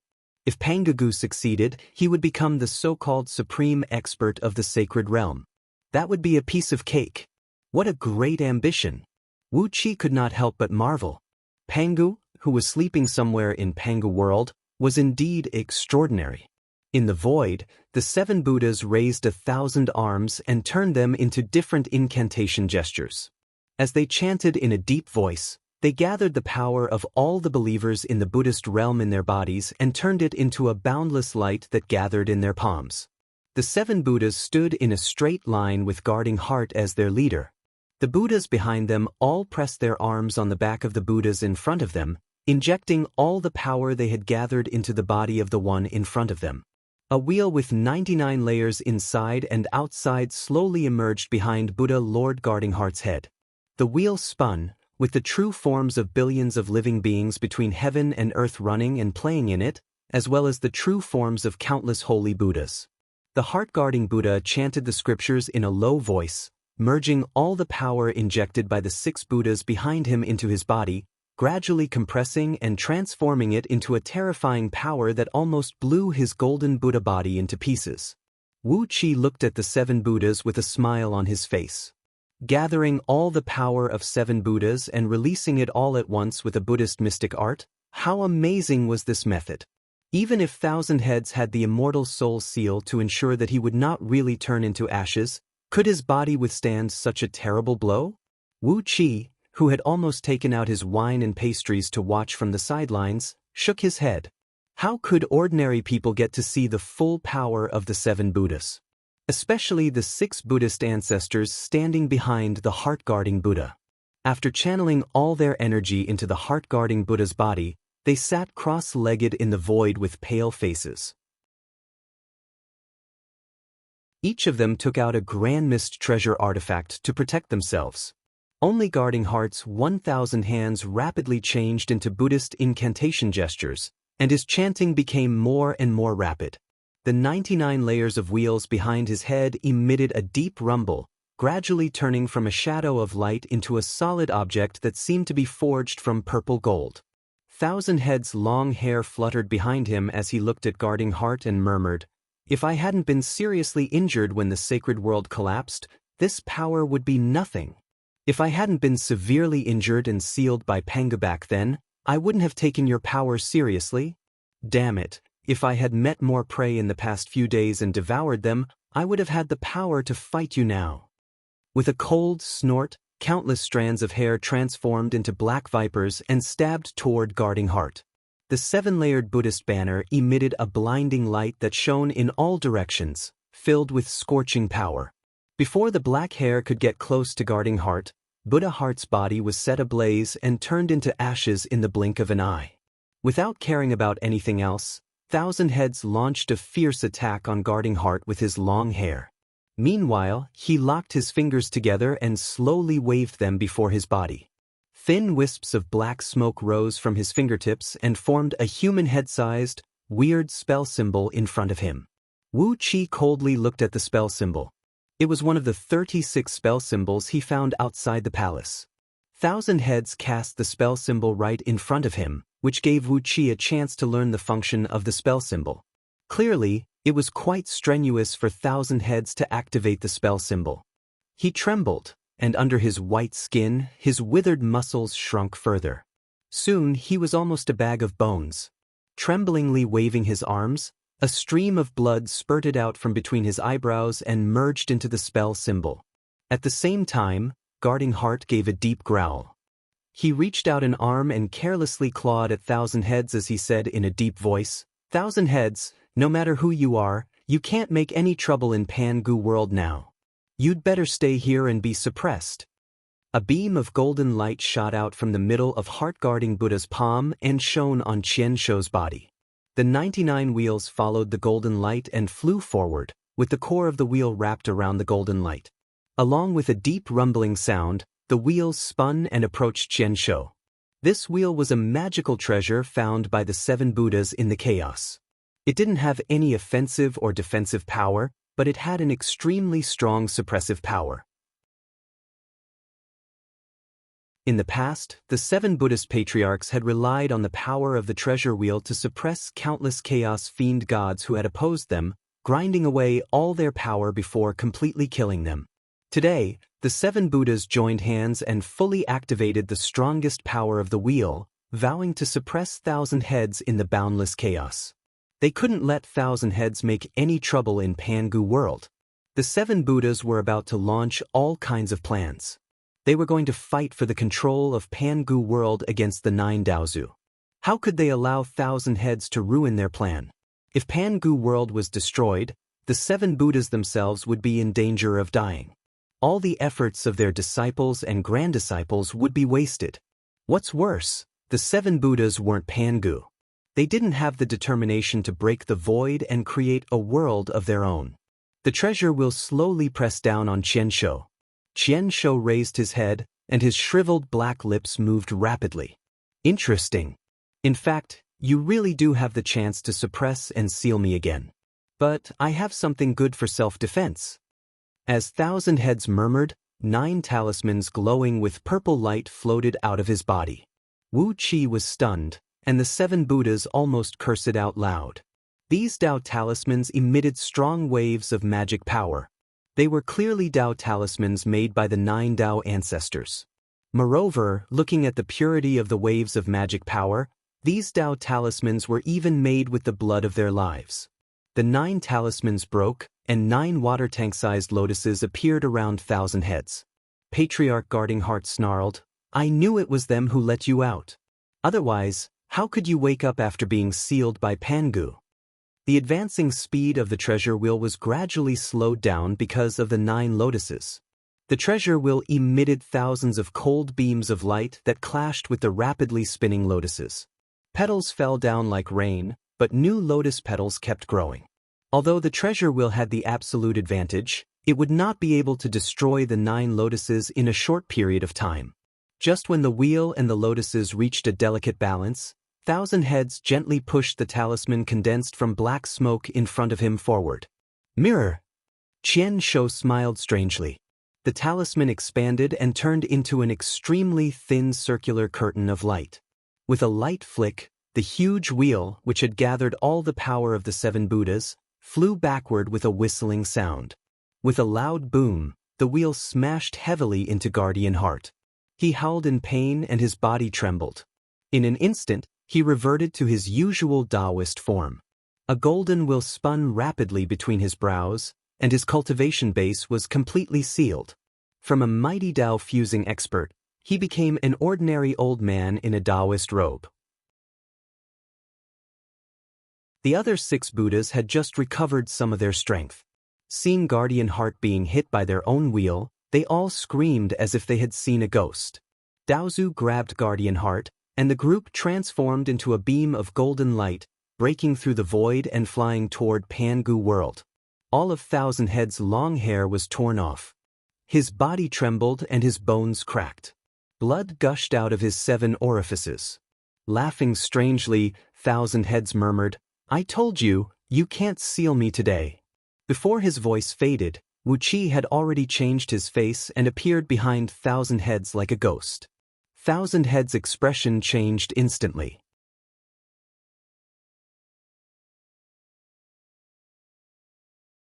Chapter 1041. Before 1,000 Heads could speak, Wu Qi smiled and said, 108,000 pieces are not enough. How about 1,080,000,000 pieces? Or a little more? For example, I can cut your body into small cells? Believe me, I can do that. I can even separate your cytoplasm from your nucleus. Then I can seal your pieces and throw them away. Even if you have an immortal soul seal, so what? We are born with the power to devour all energy and all things. When we were born in the holy world, we were very weak. We had to swallow everything to have the power to destroy the world. We killed the 7 strongest people in the holy world together. At the same time, we used all of our power to destroy the holy world. Without hesitation, he took everything out of the 3 rings. Wu Qi used the Yuan Ling True Flame to burn the 3 rings. Perhaps, some strange restrictive spell was attached to the ring with a strange shape, and Wu Qi would not keep it with him to threaten him. He stared at Wu Qi and suddenly shouted, "You do not have the power to find the Hall of the Undying. You are so weak. Even if you find the Hall of the Undying, you cannot break its restrictions. You are a fucking liar." He looked at 1,000 Heads and coldly said, "Now, tell me about yourself. World Breaker, what is a World Breaker? Why do you want to destroy the holy world? I am very interested in where you come from. Don't ever think of abandoning this body and forming another body with the Undying Soul Seal. I've already located the location of the Undying Hall. Before you can form a new body, I can definitely destroy your undying soul seal. Upon hearing Wu Qi's words, Qian Shou's body began to tremble. Clenching his jaws, he said, "It's useless. Even if you burn my bones and scatter my ashes, my immortal soul seal can still make me form another body out of thin air. If worst comes to worst, I'll just abandon my current body." Wu Qi looked at Thousand Heads suspiciously. He coldly smiled and said, "You really don't know where you come from?"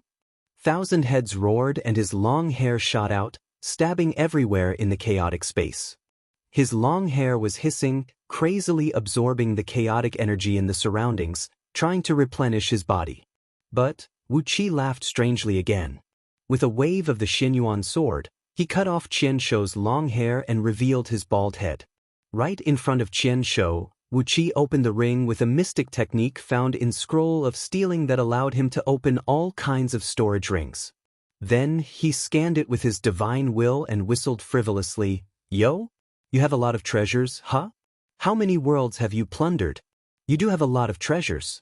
But there doesn't seem to be any treasures of the Undying Realm." Empress Wa had asked him to modify thousands of artifacts of the human race for her. With his character, how could he not take advantage of her? The Xinyuan sword was a sacred artifact of the human race, and when he modified it, he naturally condensed an identical one with primal purple energy. Now, Thousand Heads' face turned completely pale. "How did you find the Hall of Deathless?" he roared hoarsely. "That is a forbidden place that we can't even find ourselves." For you.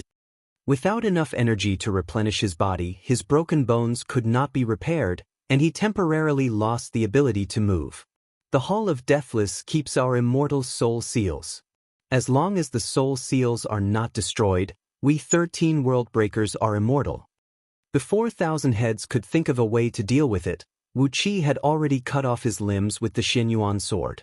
Thousand Heads looked at Wu Qi coldly and said, "The Undying Realm is destroyed, and everything is destroyed. How could anything from the Undying Realm be passed down? Undying and indestructible body. Interesting." Wu Qi laughed. "But it seems you can't generate power out of thin air. Otherwise, you would not have been sealed by Pangu. Now you are badly injured, and you need spirit qi to replenish yourself. There is no spirit qi around you. What can you do?" It was true. Even if Wu Qi went to Hall of Deathless, he would not be able to destroy it. Thousand Heads' brain was a bit muddled. He had only thought of this now. Even though he was a world breaker, Thousand Heads was still a man. He had his own sense of beauty. Wu Qi's face was like a flower, and it was very subversive. Thousand Heads stopped talking. He stared at Wu Qi. After a while, he coldly said, "I am Thousand Heads. I destroyed the Undying Realm with 12 other world breakers. Do not ask questions about where we came from. Even we do not know when or why we appeared in the Undying Realm. When we woke up, we were in Hall of Deathless. Our mission was to destroy the Undying Realm and prevent the Undying Realm from reviving." Wu Qi's slap was very direct and powerful. Now that his fleshly body was very strong, the slap had sent flesh flying out of Qiandu's cheek and nearly smashed his head. Therefore, Qiandu could not make a threatening vow. Wu Qi squinted at Thousand Heads and said, "These pieces of trash cannot be from the Undying Realm, right?" Thousand Heads looked at Wu Qi with anger. He gnashed his teeth and said, "I swear I will." Wu Qi pulled out the Xinyuan sword. He slashed tens of thousands of times and cut Thousand Heads into pieces of meat. Then, he unleashed a blurry god thunder. He blew Thousand Heads' meat into mincemeat. He did not want to waste his power to seal Thousand Heads and throw him away. He just laughed at the sky and turned around to leave. Thousand Heads' face was twisted. He wanted to cry, but failed to shed any tears. While laughing strangely, he waved the Xinyuan sword and began to hack and slash at Thousand Heads as if he were cutting a melon or a fruit. Sitting in front of Thousand Heads with his legs crossed, Wu Qi smilingly looked at Thousand Heads from head to toe, then took off the 3 dark golden, odd-shaped rings on his left forefinger, middle finger, and ring finger. The rings were shaped like venomous pythons, ugly and ferocious, but Wu Qi could sense the power of space in them. Thousand Heads narrowed his eyes, stared at Wu Qi with his reptilian eyes and said, "Believe it or not, this is the truth. Ever since we woke up, we knew that we had to destroy the undying realm. That's all. But Hall of Deathless is a forbidden place for us too. Every time we were injured severely, we would regrow our bodies in Hall of Deathless, but we could never find out where it is." Thousand Heads roared, glaring at Wu Qi and growling, "How dare you insult me?" Just now, in order to fend off the joint attack launched by the 7 Buddhist patriarchs, Thousand Heads had consumed the last bit of his power. While Wu Qi hacked at him, the terrifying killing intent on the Xinyuan sword kept accumulating in his body. Even though he had an immortal body, he still howled in pain, and his internal energy was constantly being worn away. However, he had no strength at all at the moment, and could not fight back even if he wanted to. Wu Qi stared coldly at Qianshou and said, "Is this what you call an insult?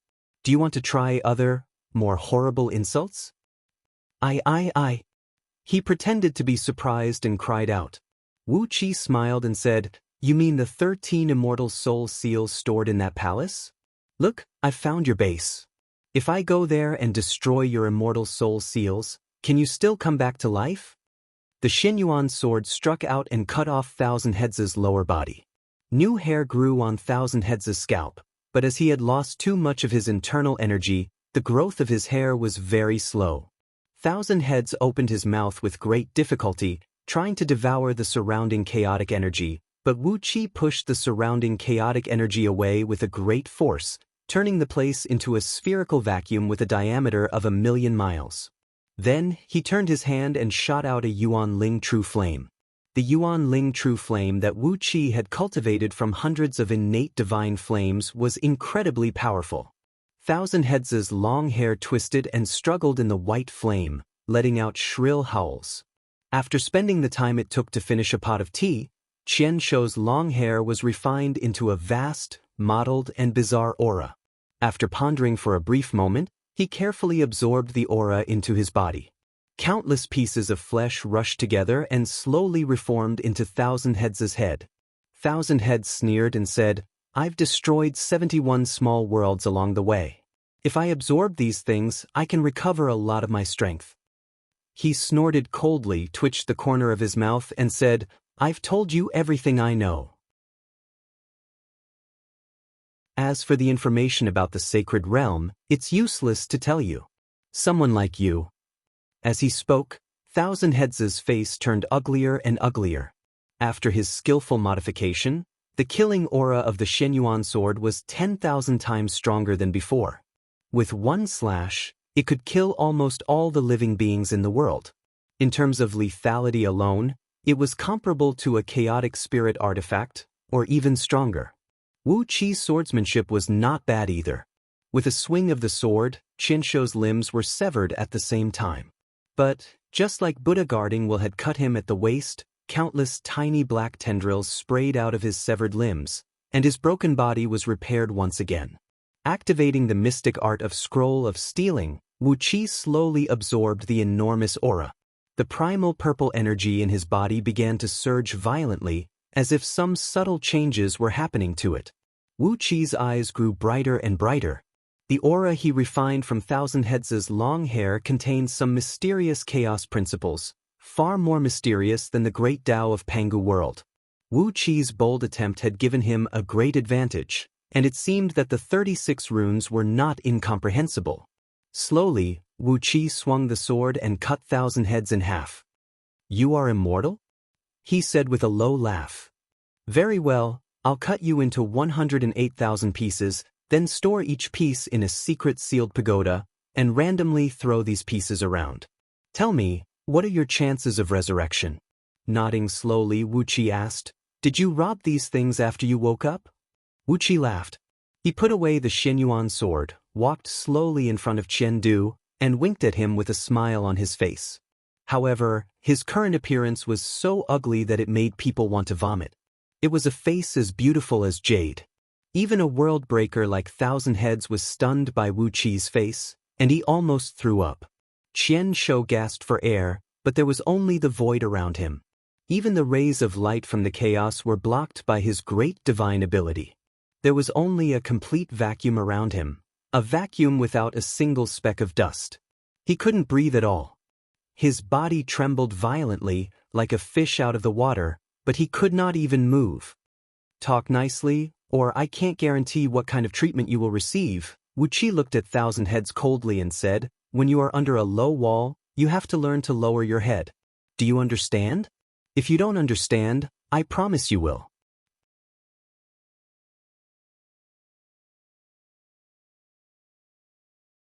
Chapter 1042.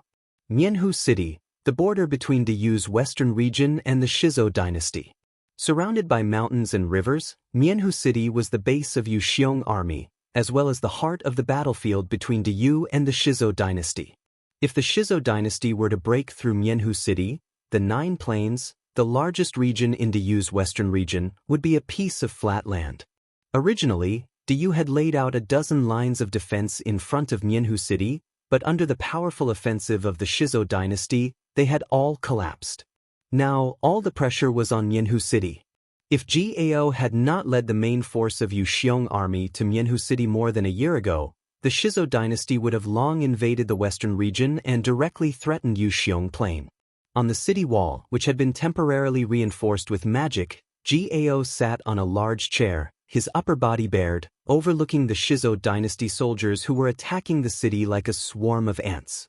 Originally, the city wall was no more than 30 feet high, but after Gao personally led the army to reinforce Yu's Xiong army, the supreme oracles who accompanied the army raised it to a height of 1,000 feet and expanded it to a length and width of 100 miles.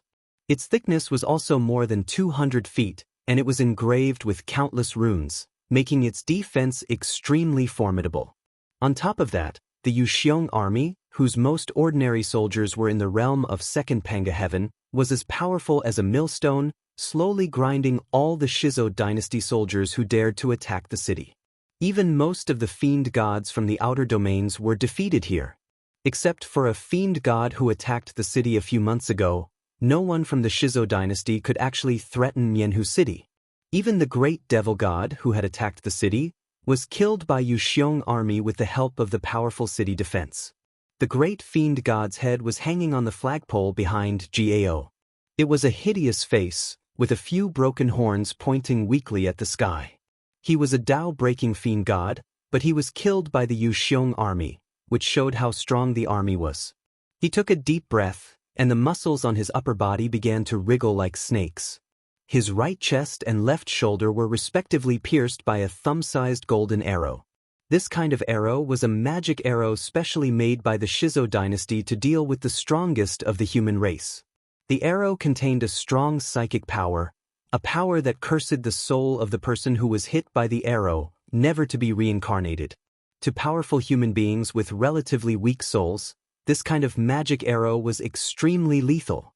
Gao personally led his men to fight on the city wall, but they were ambushed by a divine archer hidden among the Shizhou soldiers.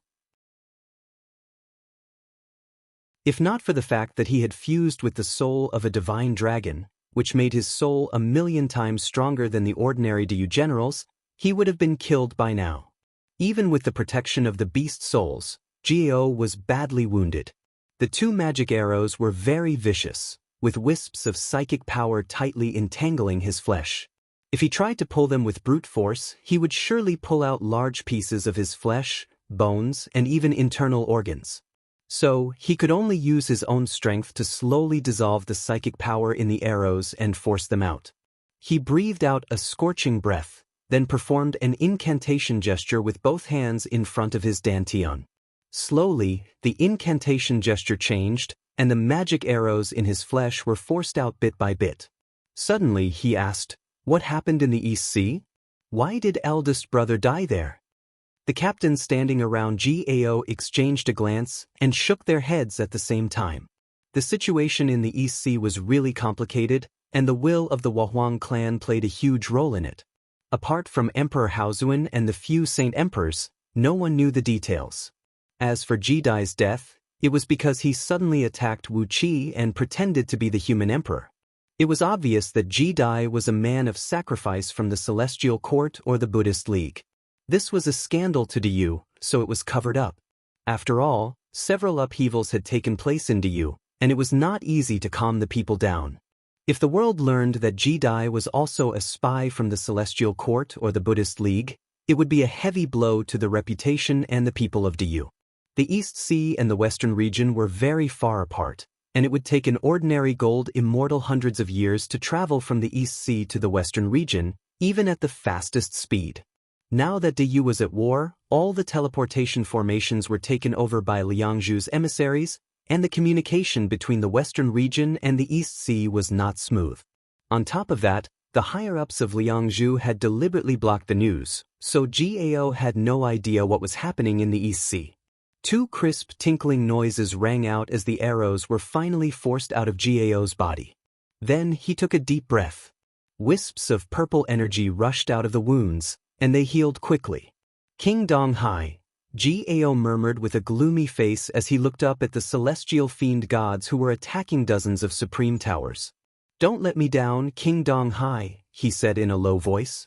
"If my eldest brother's death has something to do with you and the East Sea, you have to give me an explanation." Gao stamped his foot and snorted coldly. "Although there are times when I wish he could die, he is my eldest brother after all, and I can't let him die in your hands." Grinning coldly, Gao donned his armor and strode up to the battlements under the escort of his subordinates.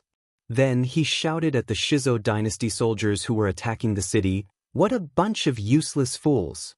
How many men have you lost in Mianhu City? 1 million? 2 million? You can't even take down a mere Mianhu City?" Gao and the generals around him laughed at the Shizo dynasty soldiers. The morale of the Shizo dynasty soldiers plummeted, and the attacking armies slowly retreated to the rear. Today's siege was over. These days, the Shizo dynasty's attacks had been so feeble, and no one knew what they were up to. Grinning coldly, Gao spun and descended the city wall. Naturally, there would be a deputy to take charge of the defense. Riding on his mount, Gao returned to the mayor's mansion. After taking off his armor and battle robe, he took a bath and changed into clean clothes, then was served wine and delicacies by maidservants. With a gloomy face, Gao ate as much as he could. Patting his muscular abdomen, he slowly rose to his feet and walked into the back hall. After a while, four men clad in armors who looked 70 to 80% similar to Gao came into the back hall and bowed in unison to Gao, who was sitting cross-legged in the hall. One of them, a middle-aged man who looked the oldest, asked respectfully, "Father, why did you summon us?" Fiddling with a small dagger in his hand, Teo said lazily, "You've done a good job guarding the 4 gates these days. But lately, the Shizo dynasty's offensive has weakened a lot. Clearly, they have something up their sleeves. The fate of Diyu is in turmoil, so you must work hard. Don't slack off." These 4 men were all Gao's sons, and they were known as Tiger, Leopard, Jackal, and Wolf respectively. Gao had given them the title of Fierce Beast in vain. Each of them was valiant and good at fighting, and they were famous for their bravery and strength among King Yangshan's descendants. Now, Gao was in charge of Yuxiong army, and the 4 of them controlled more than 60% of the army's strength. Upon hearing Gao's words, the 4 of them cupped their fists and answered. At Gao's order, they took off their armors and sat down in the hall. Some maidservants brought them wine and meat, and the 4 of them ate heartily. These days, they had been guarding the 4 gates of Mianhu City, taking turns on the wall day and night. The Shizo dynasty's army had been harassing them day and night, so they had to eat, drink, and defecate on the wall. So, they rarely had time to eat a meal like this. Gao looked at his 4 sons with a rare gentleness in his eyes. Casually throwing the dagger aside, he said in a cold voice, "I asked you to send a messenger to ask about the East Sea to your father-in-law. Have you received any reply?" Ji-hu, the oldest of the 4 sons, raised his head and answered in a deep voice, "Father-in-law did, but he said that grandfather had strictly ordered me not to say anything related to the East Sea. So, I have no idea what happened in the East Sea." The other 3 sons shook their heads as well. Gao wanted to know what had happened in Donghai, but King Yangshan did not give him any clear information. Gao had tried to find out through his son's in-laws, But in the end, it was all in vain. A little annoyed, Hao punched the ground and said with a cold snort, "What is father doing? Is there anything that I can't know?" The king of East Sea. King of East Sea. First, he established Yan Huang, then merged it with Diyu. Is he playing house? What does he want? Or what is he doing now? Wu Qi, who was returning to Pangu world from the chaos, suddenly sneezed. He rubbed his nose and murmured something under his breath, then looked back at the place where he had plotted against Qian Shou and chuckled evilly. Ji, who dropped the bone in his hand and said carelessly, "Father, that king of East Sea is just a lucky boy. Why do you think so highly of him? He was just a pawn under father's command in those years, and he was just blessed with the title of king. Even if he was killed by grandfather and the others and seized the East Sea from him, so what?" Grinning coldly, Hao glared at Ji, who and scolded, "Nonsense! Do you really think the king of East Sea is just a lucky boy? In just over a decade, he has risen from a commoner to the title of king. Do you think it is so easy to get the title of king in Diyu? There are so many kings in Diyu, and every one of them is the result of the hard work of generations or even dozens of generations. But this king of East Sea, a commoner, only took him a little over a decade to become a king, and he even obtained the sacred emperor's Kunwa sword. How could he be an ordinary man?" Stroking a jade pendant on his belt, Zhou narrowed his eyes and said in a cold voice, "Father is just afraid that he has a powerful background. Diyu is in a precarious situation now, and it can't afford any more turbulence. One Taoist league and one Buddhist league are enough to overthrow Diyu. If something happens to the king of East Sea, he..." With a wave of his hand, the wine jar in front of Ji, who flew into Gao's hand. He lifted it up and took a gulp, then murmured to himself, "This is really strange. Is there any inside story that even I am not allowed to know?" The matter of the Donghai Sea was concealed so tightly. Just a casual sentence of Donghai Sea on the official document was enough to cover it up. What is hidden in it? Teo's heart twitched violently as he said with a frown, "I have a bad feeling. Something big is going to happen." Ji Hu and his three brothers exchanged a glance, then bowed their heads disapprovingly and went back to eating and drinking. All of a sudden, hurried footsteps were heard as a general clad in golden armor burst into the back hall. "Your Highness, the Shizhou dynasty's army has sent back a message."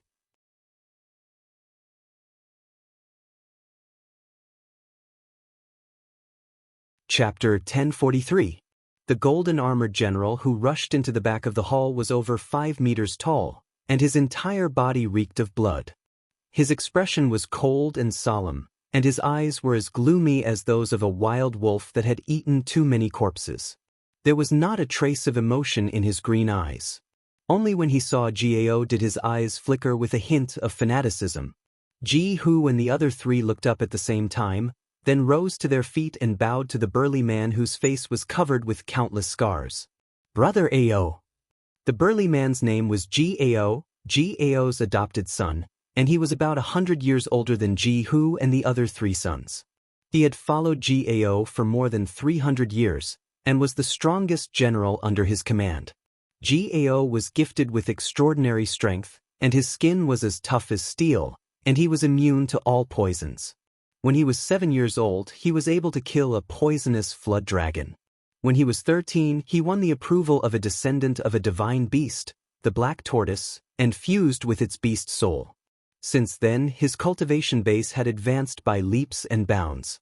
At the age of 30, he stepped into the second Panga heaven, and at the age of 60, he broke through to the Hongmeng Panga heaven. Now, he was one of the top experts in Diyu, and his cultivation base had broken through the limit of the third Panga heaven. Just like his name, Gao was Gao's most loyal and craziest mastiff. When Gao was away from home, he left all the military affairs in his fief to Gao. Gao was the only one who could make Gao feel at ease. Even some of Gao's secret forces, such as the Divine Stallion Battalion, were all under his control. Although Ji Hu and the others were Gao's sons, they were not as important as Gao. So, when they saw Gao barging in, they hastily rose to their feet and bowed. Looking at Gao, who was covered in blood, Tiao asked in a cold voice, What happened? Why are you covered in blood? Tao looked down at the blood that had half congealed on his body, then casually wiped it on his armor, making the blood even more messy. I went to meet up with our spies, but I found a few bald thieves following us, so I killed them, he said disapprovingly. Tao narrowed his eyes and said, Followed? In other words, they have been exposed? Jijua nodded and said, I've already brought them back to Mianhu City. We have enough spies in the Shizo Dynasty army anyway, so it doesn't matter even if these few people are exposed.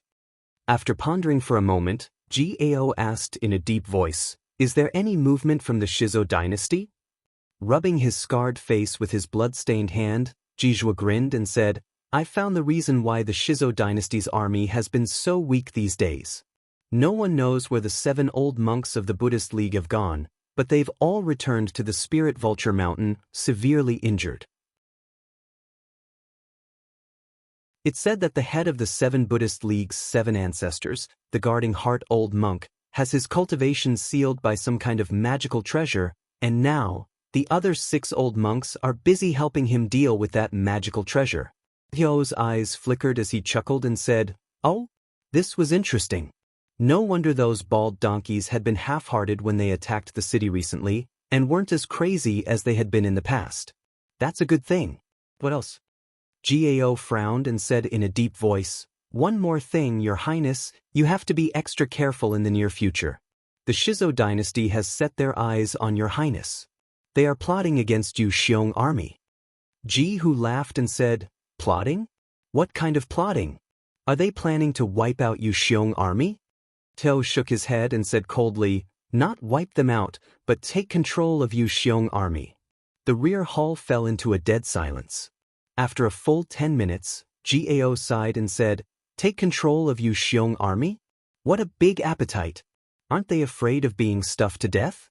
Hee, what can they do to take control of Yu Xiong army? Gao, is this information reliable?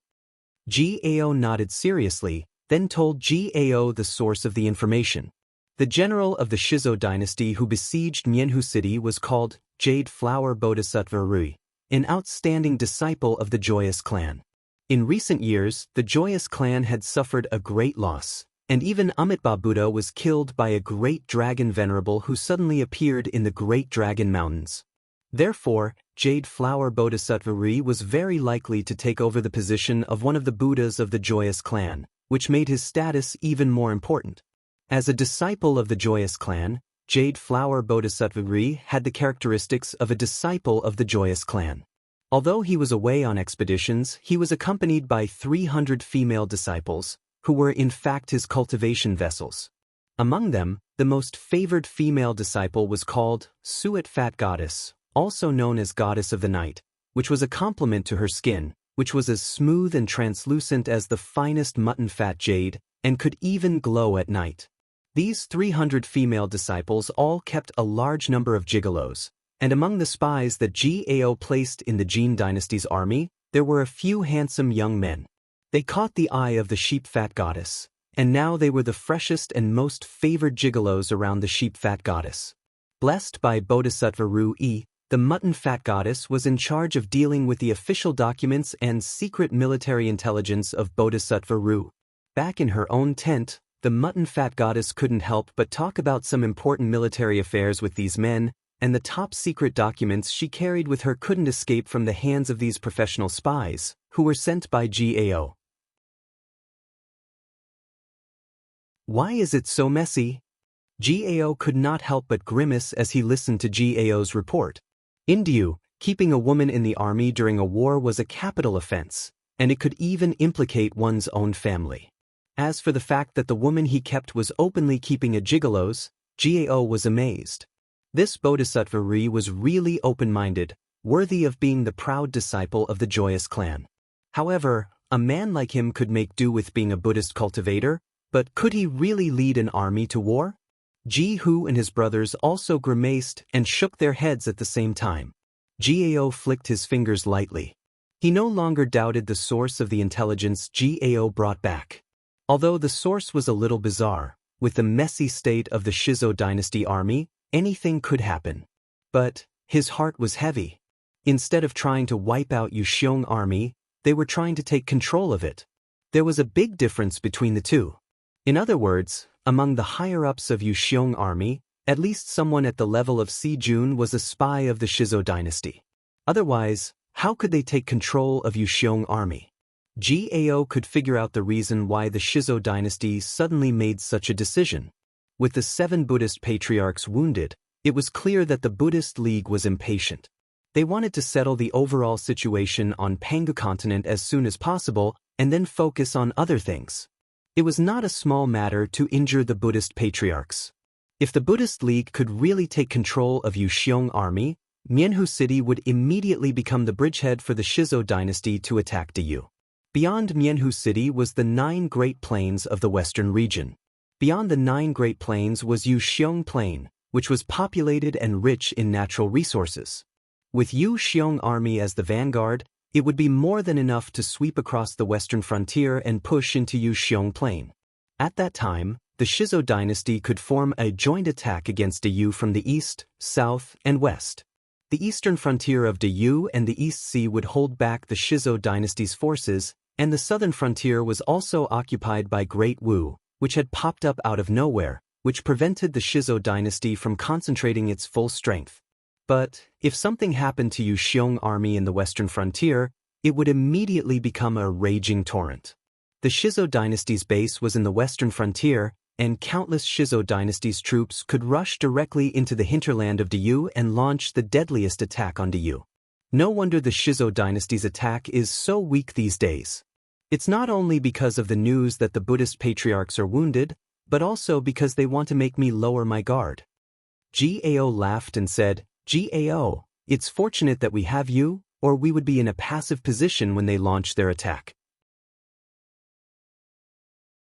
After pondering for a moment, Gao said in a deep voice, "I want all the men of Divine Mastiff Battalion to keep a close watch on all the generals of Yuxiong army. If they make any suspicious moves, kill them on the spot. Gao, you are in charge of this." The 4 of you will help Gao." Gao nodded, then Ji-Hu and his 3 brothers shouted out together. Gao glanced at the faces of Gao and his 4 sons, then narrowed his eyes. For some reason, he suddenly thought of King Xan Shan and King Li Shan, who had tried to assassinate Emperor Haozuan in the imperial palace of Liangzhu. His heart twitched violently. Gao was his adopted child, and he had adopted him by his side by a chance encounter. It was impossible for someone to do anything to him in that kind of situation. But what was inside the flesh of his 4 own children when he peeled open their flesh? Was it the supreme golden body of the Buddhist League, or the tranquil immortal body of the Tao League? Would his son, who was so respectful and submissive to him, stab him in the back in the next moment? Without Gao's warning, if he were tired of the weak and powerless attacks of the Shizo dynasty these days, would he be able to react in time if Ji-Hu or the other 3 sons stabbed him in the back? Would that stab leave him a chance to survive? Gao shuddered. He suddenly felt that the cotton robe he was wearing was very thin, and he did not feel safe at all. The Buddhist League was not plotting to wipe out Yuxiong army, but to take control of it. Back in the days when Liangzhu was in turmoil, Yuxiong army was in big trouble. Nearly half of the soldiers were killed for participating in the rebellion, and thousands of powerful clans were involved in it.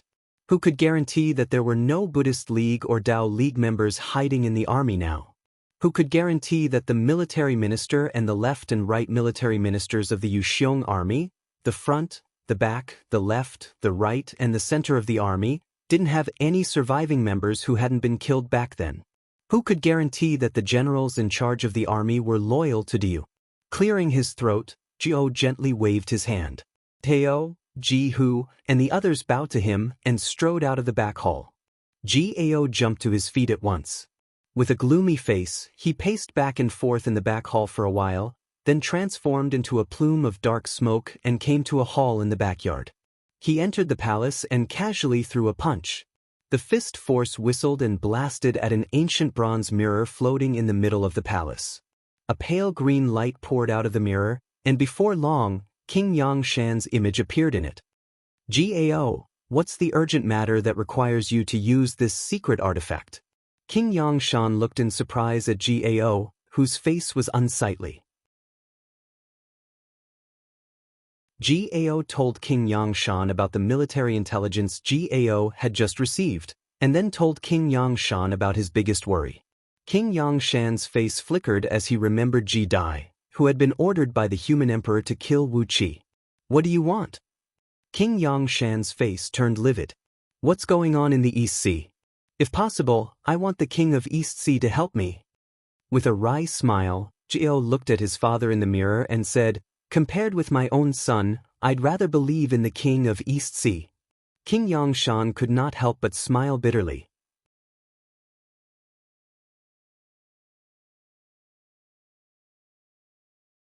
Chapter 1044. Translator, Endless Fantasy Translation Editor. Endless Fantasy Translation. In the chaos about 1,000,000 miles away from Pangu World, Wu Qi sat cross-legged on a 10,000 feet tall chaotic spirit mountain, drinking wine brewed from the spring in Yuanling Dark Realm and squinting at a vortex of energy thousands of miles in diameter in the chaos ahead. This swiftly spinning natural power whirlpool seemed to be an ordinary one among countless violent natural power whirlpools in the chaos, but as a chaos monster in his previous life, Wu Qi couldn't be clearer about all kinds of strange things happening in this natural power whirlpool. A five-colored light had been spurting out of this whirlpool, and a strong life force had been gathering in it. In the core of this whirlpool, there should be a mother body, and a chaos creature was hatching. Back then, in Wu Qi's previous life, Yuanling was born in Yuanling's nether realm like this. Therefore, Wu Qi had long been familiar with the special power vibration when a chaos creature was born. He took care of Qianshou and was on his way back to Pangu World when he suddenly sensed this strong life force. Therefore, he took a detour and came here to see what was going on. In Wu Qi's previous life, that was the peak period of the birth of chaos monsters. No one knew how many years had passed in the chaos, and there was no concept of time. However, within the time that Yuanling blinked his eyes, hundreds of chaos monsters would be born. Ever since Pangu created the world, perhaps the existence of Pangu World had affected the entire chaos, but it was no longer as prosperous as before. According to the Wahuang clan, only 2 to 3 chaos creatures would be born in the chaos every 3 to 5 eons, and these newborn chaos creatures were extremely weak, far less powerful than before. He grabbed a handful of dried fruits, broke them open, and threw them into his mouth. Then he smiled and murmured to himself, "Let's see what this is. Tiske, Ao Buzan already has a child, so I'm too embarrassed to take him as my mount. You must be handsome, so that I won't let you down after waiting for over half a month." Before his voice faded away, the 1,000 miles wide vortex of spiritual energy collapsed with a loud rumble. A shrill, long roar came from the core of the vortex. As soon as the roar entered Wu Qi's ears, he felt that his soul trembled, and his 3 spiritual and 7 physical souls nearly flew out of his 7 apertures. Wu Qi was taken aback. With his current cultivation base and the strength of his divine soul had firmly reached the level of Tao fusing realm. It was just that his magic power had not kept up, and he had not truly fused with the heavenly Tao of Pangu World. However, he was already one of the most powerful beings in Pangu World, even in the entire chaos. Nevertheless, this newborn chaos creature nearly took his soul away with a roar. What kind of cruel creature was this? However, there was no malice in that long roar. Instead, it carried the ignorant and naive aura of a newborn cub. It was just roaring out instinctively, but its roar was born with a special power that could take away people's souls, and this power was incomparably strong. Clicking his tongue in surprise, Wu Qi released the sky-covering flag and wrapped his entire body up. Layers of starlight stirred up and separated the chaos airstreams, then flashed across the air and reached the core of the disintegrating vortex. A 300-mile-wide, translucent black eggshell had already been broken into hundreds of pieces. A 500-mile-long, scorpion-like creature, with 9 long, pitch-black tails, coiled in the eggshell, and glowed brightly as if it were carved from diamonds, devouring the eggshell bit by bit. This should be a scorpion, right? In addition to his 9 long tails, he also had 4 huge pincers, which were busy picking up eggshells and stuffing them into his mouth. When he saw Wu Qi, his 9 tails, each measuring more than 300 miles long, immediately began to dance and aim their sharp hooks at Wu Qi's body, with a little bit of black, sticky venom oozing out of the hooks. Wu Qi glanced at the newborn with his divine sense. Although it had put on a ferocious look, the aura emanating from its body was one of extreme fear. It was like a newborn cub, full of fear towards Wu Qi. Slightly changing his mind, Wu Qi released a gentle stream of spirit power to cover this giant creature. He thought of old hens holding their nests, old dogs nursing their breasts, and the spirit powers of all kinds of creatures who had been reproducing. He simulated these spiritual fluctuations and teleported this big guy in one go. The huge black scorpion let out a few grunts, then carefully approached Wu Qi with its 9 tails and gently rubbed against his body. What a great strength! Even with just a slight rub, Wu Qi found it a little difficult to withstand this creature's tremendous strength. This creature was not only born with a whistling sound that could captivate one's soul, but also possessed a terrifying strength. Apart from the slightly weaker spirit power, which was roughly equivalent to that of an ordinary primordial immortal, its divine soul was strong enough to fight against a Tao-breaking expert in all other aspects.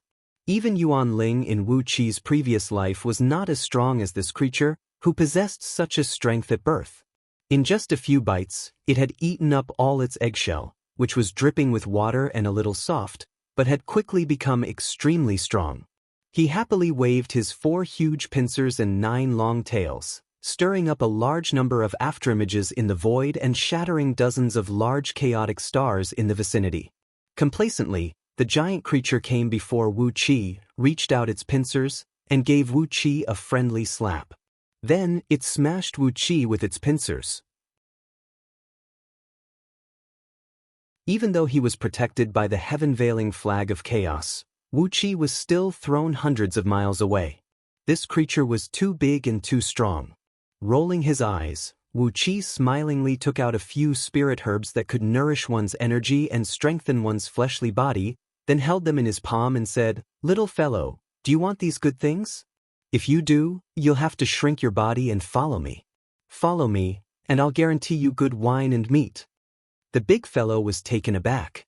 Abruptly, he came before Wu Qi, opened his mouth, which had a complicated structure and gave off a ferocious aura, and took a deep breath at the few spirit pills. These spirit pills were concocted by Wu Qi with the spirit liquid extracted from the pre-world divine tree in Yuan Ling's nether realm. They had a strong aroma and a strong effect, and were of great help to Wu Qi now, not to mention this newborn creature. The 500 miles long scorpion's enormous body gradually shrunk to 50 feet long, and its long tail was 30 feet long. Swaying its body proudly, its 9 tails coiled around Wu Qi's body. Then it opened its mouthparts and swallowed the few spirit pills. A strong sense of power spread out from its body, while a joyful and friendly divine sense was quickly sent to Wu Qi. Wu Qi chuckled. Carefully, he released his divine sense and left his mark on the scorpion's simple and ignorant divine soul. Chaotic creatures were at their weakest when they were just born. As long as one wanted to, one could easily subdue them. But, given 3 to 5 months to familiarize themselves with the environment around them, no one would be able to subdue these unruly chaos-fiend gods, no matter how strong one's cultivation base was. What a fortune! Hehe, you were right on the edge of Pangu world, but no one found you. Sitting down on the scorpion's broad, heavy, and extremely stable back, Wu Qi patted its shell and cried out, "From now on, you will be called 9 Tails." It sounds like a fox, but you have 9 tails, don't you? 9 tails, open the way, and when we return to Pangu continent, I'll make sure you have a good life. 9 tails proudly wielded his giant pincers. While savoring the pleasure brought to him by the few spirit pills just now, he transformed into a bolt of black lightning and rushed towards Pangu world. This guy was incomparably violent. Along the way, no matter what kind of chaos power whirlpools or other terrifying chaos powers were in front of him, or all kinds of mountains and stars, he had been moving in a straight line, heading straight to Pangu world. Anything that stood in his way was easily crushed by him. The few spirit pills he had just taken were gradually playing a powerful role.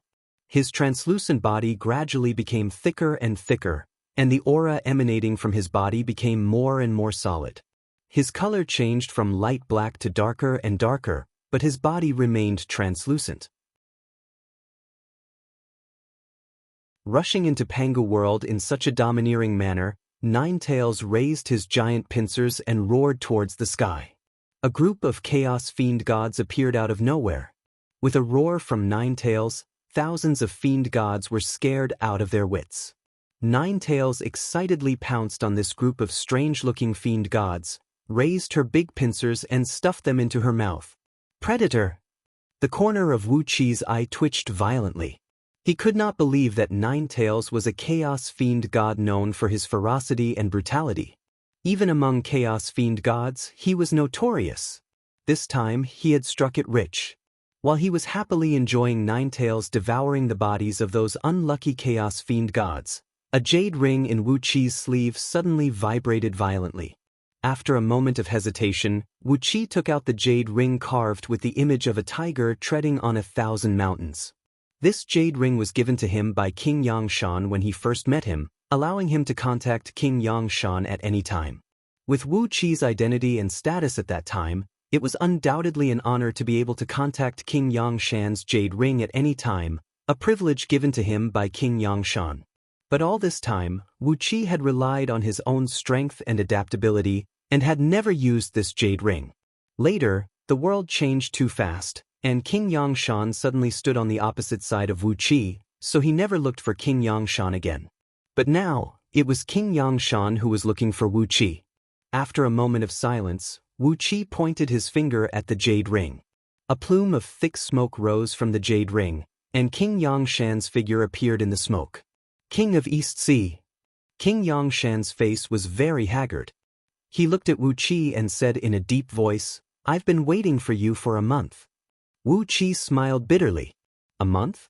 He had been wandering in the chaotic world for more than a year, first tracking down the 7 Buddhist patriarchs, then dealing with Thousand Head, and finally returning to Panga world, where he had wasted half a month with Ninetails. Something must have happened for King Yangshan to use the jade ring to look for him for a month. Sighing, Wu Qi nodded and said, "What do you have to say, Your Highness?" King Yangshan looked at Wu Qi with a complicated expression. After a long while, he said in a deep voice, "If it's about official business, there's nothing to say." Frowning, King Yangshan said, "If it's about personal business. Mianhu City and Liangzhu have been cut off for a month. Gao is leading the Yuxiong army to fight against the Shizo dynasty. Over the past month, the Shizo dynasty suddenly sent a very powerful man to seal off all contact between Mianhu City and the outside world." Gao was trapped in Mianhu City? Wu Qi suddenly remembered the first time he met Gao. He remembered the ups and downs he had gone through with Gao. After a moment of silence, his enormous divine sense quickly swept across the western border of Diyu.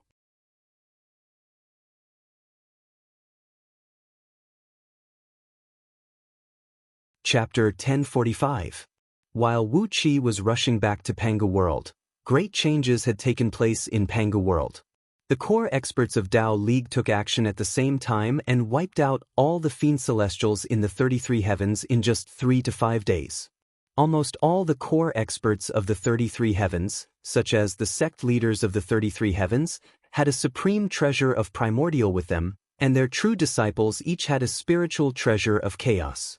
As for the other high-ranking disciples, almost all of them had a primordial immortal weapon or an innate spirit weapon to kill their enemies. The Dao sect had forcefully used their magnificent equipment to completely defeat those foreign fiend celestials who were so poor that they did not even have a pair of pants. Then, with a set of extremely powerful supreme treasure of primordial, the 12 heavenly cauldron divine beads as the core, Dao League set up a heavenly cauldron formation in the 33 heavens, making it impregnable. After that, the sect masters of the Dao sect personally took action and led a group of elite disciples to sweep through the starry sky. They took back a small portion of the outer starry sky and rescued a group of Dao sect immortals who were trapped in the outer starry sky. At the same time, the Buddhist League also used up all their resources. The secluded relic venerables, ancient Buddhas, holy spirits, and venerable kings were all mobilized. Their numbers were no less than Tao leagues. All kinds of supreme treasures of primordial and chaos treasures were also produced, making the fiend celestials of the outer domains wail and flee. The Gradrakuta mountain was easily conquered. In Yuan Ling's era, millions of chaos fiend celestials were born with 1 or 2 or 3 treasures. The weaker ones were innate spirit weapons, while the better ones were chaos treasures or even supreme treasures of primordial. Later, the chaos fiend celestials fell one after another. When Pangu world was created, only the Wahuang clan, the 7 Buddhas, the 9 Taoists, and the 18 saints were left. Most of the fallen chaos fiend celestials' natal artifacts were destroyed in the battles, but a small number were collected by the almighty experts who had survived to this day. In particular, the 7 Buddhas and the 9 Taoists, who had plotted the fall of many fiend celestials and even joined forces to kill them, were extremely wealthy. For example, Wu Qi was still working hard to collect the power of merit to refine the weapons of merit to arm his disciples, while the 7 Buddhas and 9 Tao patriarchs could arm their disciples with all kinds of extremely powerful magic treasures. This was the difference in their foundation. Therefore, once the Buddhists and Taoists attacked with full force, the fiend celestials of the other realms who relied on their bodies and innate divine powers to fight were in for a bloody loss. Although they had caused great damage to the Buddhist sects and Taoist sects, it was not enough to threaten their peak powers. The Tao League did not make any moves after subduing the 33 heavens. But after the Buddhist League subdued the Great Vulture Mountain, they immediately sent 9 revered ones, 36 ancient Buddhas, 36 Buddhas, and a large number of kings, bodhisattvas, heavenly kings, almighties, and arhats to Pangu continent, sealing off Mianhu city. The so-called World Exalted One was the existence with the highest status and the strongest cultivation base in the Buddhist sect other than the Gautama Buddha. All of them were Gautama Buddha's direct disciples. They had obtained the true teachings from Gautama Buddha and then imparted them to other direct disciples. Basically, they had the status of Dharma imparting elders in Buddhism. The so-called World Exalted Ones were those who had the mighty power to control a world and create a boundless universe. They were revered by all living beings in the world, and that was why they were called World Exalted Ones. Many worlds had been created in the Great Vulture Mountain, and these World Exalted Ones were the masters of those tranquil lands of Buddhism. They had a lofty status in the Buddhist League, and their cultivation bases had reached the high-end realm of Tao breaking. The 9 World Exalted Ones came to the outskirts of Mianhu city. They did not strike, but joined hands with other ancient Buddhas and Buddhas to construct a Vajra revolving formation, blocking all the messengers sent to Mianhu city from Liangzhu. The teleportation formations between Mianhu city and Liangzhu were also disturbed by their great power, so that no one could enter or leave the city. Now, 6 sacred emperors were 300,000 miles east of Mianhu city with Deyu, many supreme oracles, and revered elders of the secret palace, doing their best to fight against the Vajra revolving formation. But, with the 9 World Exalted Ones suppressing the formation with supreme artifacts of primal, how could the 6 sacred emperors break their formation? Mianhu city was besieged, but the army of the Shizhou dynasty did not attack the city. The situation had become extremely strange. King Yangshan knew that the Shizhou dynasty was, to put it bluntly, the Buddhist League that was plotting against the whole Yuxiong army.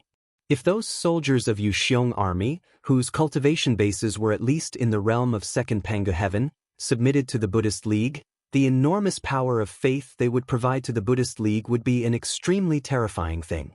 With the power of faith provided by these believers with powerful cultivation bases and abundant energy essence, the Buddhist League would be able to elevate at least dozens of ancient Buddhas to the level of World Exalted Ones. With that, the overall strength of the Buddhist League would skyrocket, and both the Tao League and Deyu would be at a disadvantage. More importantly, if the whole Yuxiong army betrayed Deyu and joined the Buddhist League, it would be a fatal blow to the morale of Deyu's army and people. That was why King Yangshan came to Deyu in such a hurry and asked Wu Qi to help. Although King Yangshan did not know Wu Qi's background, a man who could negotiate with the Wahuang clan and make a deal with him, and who could make the Yellow Emperor Xianyuan give him Kunwu swords, could not be an ordinary figure? What King Yangshan was worried about now was the safety of Gao and Yu Xiong army. As long as they were safe, he would not hesitate to ask Wu Qi for help. Just as Wu Qi's divine sense swept across Pangu continent, Gao was drowning his sorrows in wine in the great hall of the city lord mansion. The army of the Shizo dynasty did not attack the city, which was a good thing. But the fact that Mianhu City was cut off from the outside world was a bad sign. With the power of Diyu, the fact that all means of communication were cut off at the same time proved that the enemy's strength had completely suppressed the forces in Liangzhu. Otherwise, such a thing would never have happened. This proved that even the top experts of Diyu could not break through the enemy's blockade and infiltrate Mianhu City. What kind of terrifying expert would be able to do this? At least, Gao knew that 6 Saint Emperors were now in Liangzhu, and all of them had the cultivation bases of peak-level Dao-breaking experts. Since none of them could enter Mianhu City to deliver the message, the Buddhist League must have sent experts of Dao-breaking realm who were stronger or more numerous than them. Gao picked up the wine cup and took a sip, then threw it to the ground and walked out of the great hall with his hands clasped behind his back. Standing on the steps outside the great hall, To glanced at the cloudy sky and sighed heavily. Then he walked back into the great hall with his hands clasped behind his back, grabbed the wine jar, and took a gulp of the strong wine. The Buddhist League was after Yu Xiong army. This army was not only large in number and formidable in combat strength, but more importantly, it was the symbol of Diyu. Before the 2 great upheavals in Liangzhu, Yu Xiong army was the imperial army of Diyu. Once Yu Xiong army was subdued by the Buddhist League, it was easy to imagine how great the impact on Diyu would be. Perhaps, the army would be utterly defeated, and Diyu would be completely wiped out by the Shizo dynasty. Gao strode into the great hall. With a gloomy face, he cupped his fist at Gao and said, "Your Highness, the situation is not good." Sitting straight behind the table, Tho looked coldly at Gao and asked in a deep voice, "What's not good?" Teo gnashed his teeth and said, "Today, I brought my men and captured 7 bald donkeys in the city. They were spreading lies to deceive the people in the city. I tortured and tortured them, but no matter what I did, their bodies were not harmed at all." The corner of Gao's eye twitched. He pondered for a moment, and as he was about to give the order to behead the captured monks, Ji Hu and his 3 younger brothers hurried into the hall. "Father," cried Ji Hu breathlessly, "the morale of the soldiers under my command is not stable. Some people in the camp are spreading rumors that Diyu has lost his virtue and Shizo dynasty is now the human emperor. A month ago, these rumors were spread by only 3 to 5 people in the camp, and I've already beheaded them all. But now, almost all the soldiers in the camp are saying the same thing. Father, what should we do about it?" Upon hearing Ji Hu's words, Gao was so angry that he smashed the wine cup on Ji Hu's head and bellowed, "You bastards! The morale of the soldiers is not stable. Why are you here instead of calming them down?" Gnashing his teeth, Gao knew that the assassins of Buddhist League were about to arrive. It had been a month since Mianhu City was cut off from the outside world. Whatever tricks Buddhist League had up their sleeves, they should have used up by now. Judging by the fact that such rumors were spreading in Yu Xiong army's camp, things were not looking good. The sky was dark.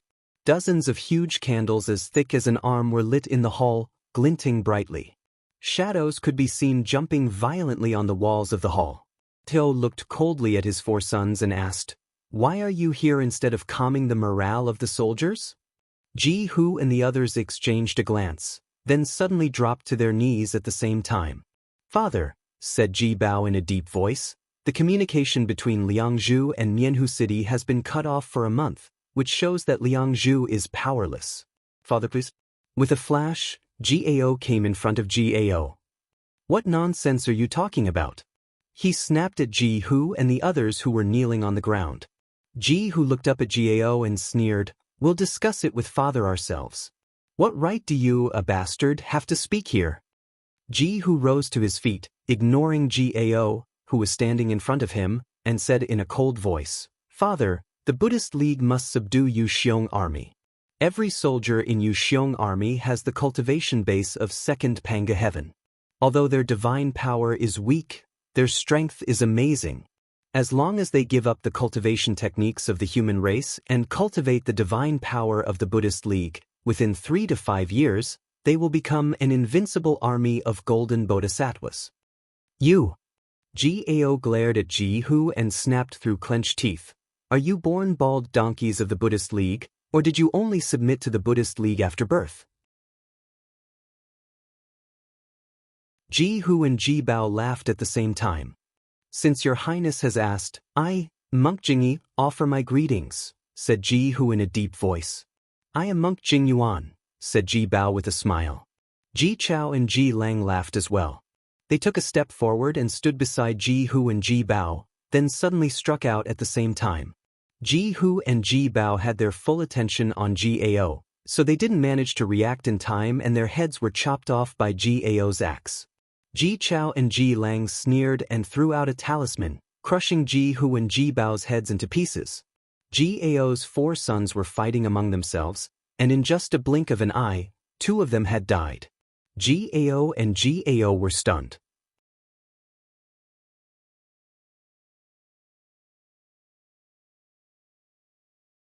Chapter 1046. 300,000 miles east of Mianhu City, 9 revered Buddhas were sitting cross-legged on lotus thrones in the void according to the positions of the 9 palaces. Behind them were 36 ancient Buddhas whose bodies were green, and 36 Buddhas whose bodies were golden. Next to the ancient Buddhas and the Buddhas, thousands of bodhisattvas revealed their golden bodies and sat cross-legged on the lotus thrones, while countless arhats, vajras, heavenly kings, jidis, and other deities of the Buddhist League stood at attention. All the almighty experts of the Buddhist League were performing the Vajramadra with their hands and silently reciting the unbreakable Vajra mantra. A golden wheel of light, tens of thousands of miles in diameter, had surrounded them, and above it sat a Vajra, clad in a lotus leaf skirt and with his upper body glinting in a golden light. This Vajra was about 100,000 miles tall, and its entire body emanated an immeasurable amount of light that illuminated the void. Wherever the light reached, time and space froze, all spirit energies in the void were frozen, and all tangible and intangible existences were imprisoned. Flocks of birds froze in midair, unable to move, countless beasts froze in the woods, and all the fishes, shrimps, crabs, and loaches in the water were frozen as well. Flowers, grass, and trees were motionless, and even the pale green wind between them was frozen. Apart from the twitching lips of the almighty experts of the Buddhist League, everything in this void was completely frozen. With the sword of Qin Emperor in his hand, Ying Zheng was hacking and slashing at the void from tens of thousands of miles away.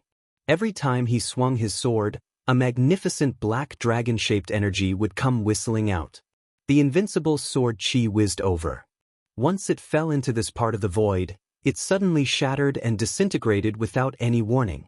The scene was like a piece of tofu smashing into a steel wall at an extremely high speed, shattering into pieces without leaving a single dregs behind. Yen Dan and the other 4 Saint Emperors, together with countless experts of Diyu, stood on a cloud platform, staring at the Vajra wheel formation in front of them with eyes burning with fury. The formation did not have any offensive power, and its only effect was absolute defense.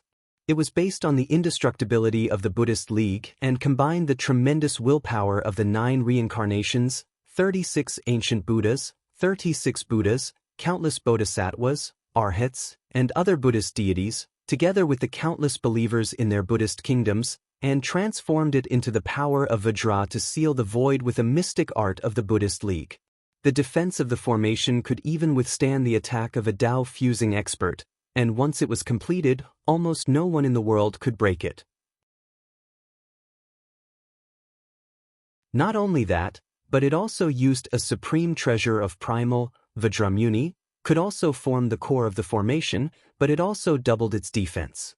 No one could break it unless 4 or 5 Tao-fusing experts joined too. Of reincarnations. Ying Zheng was venting the anger in his heart crazily, but no matter how he attacked, the formation remained unmoved. Beneath the 9 revered Buddhas, Countless almighty experts of the Buddhist League were looking coldly at Ing Zheng's futile and crazy attacks, their lips curved into an enigmatic, mocking smile. Even if you are the reincarnation of the sacred Emperor Zhuanxu, even if you have the overall strength of a peak-stage Tao-breaking expert, you are just a mortal. Can you, a mortal, fight against gods and Buddhas? All the almighty experts of Buddhist League, including those weaker Vajras and Arhats, looked down at Ing Zheng condescendingly. Mortal, what right do you have to fight against gods and Buddhas? A loud whistle rang out. A supreme oracle with a violent temperament roared furiously and cast out his supreme tower. The 100-mile-tall supreme tower spun rapidly, slamming into the Vajra revolving formation with a gust of chilly wind and ghost flame. A deafening rumble rang out, and the supreme tower was blown to pieces. Sticky black liquid gushed out of the supreme oracle's 7 apertures at the same time, and he slumped weakly onto the cloud platform. The supreme tower had turned into ashes, but it did not even touch the true body of the Vajra revolving formation. Yen Dan, Chu Ping, and the others stared at the freakish formation in exasperation, but there was nothing they could do. They had no idea what had happened to Mianhu City, but they were stuck here, unable to move. Moreover, some almighty experts of Buddhist League had cast a spell that could reverse the void, so anyone who tried to approach Mianhu City from the outside world would be sent directly to the front of the formation. They had sent out hundreds of reinforcements to take a detour to Mianhu City, but in the end, they all returned to the vicinity of the cloud platform. Yu Xiong army is in danger, murmured Wei Wuji gloomily. He clasped his hands behind his back and clenched his fists so tightly that his knuckles made cracking noises. After this calamity, the human race will destroy the Buddhist League, he said in a gloomy voice. The few sacred emperors, including Chu Ping, who had the best temper, nodded with a gloomy face. After this calamity, if the Wahuang clan's calculation worked out, and the human race could control their own destiny, the Buddhist League would be completely destroyed. But the most important task now was to break the Vajra revolving formation and rescue Mianhu City. Only heaven knew what was happening in Mianhu City now. Had Gao been killed by the traitor of Yu Xiong army? Or had Yu Xiong army fallen into the hands of Buddhist League? In the minds of Yen Dan and the others, they would rather destroy Yu Xiong army themselves than let it fall into the hands of Buddhist League. If Yu Xiong army, with its huge number and formidable cultivation base, fell into the hands of Buddhist League, it would have a strong impact on the morale of De Yu's army and the people. They would rather destroy Yu Xiong army and falsely say that they were completely wiped out in the war with Buddhist League than let them surrender to Buddhist League.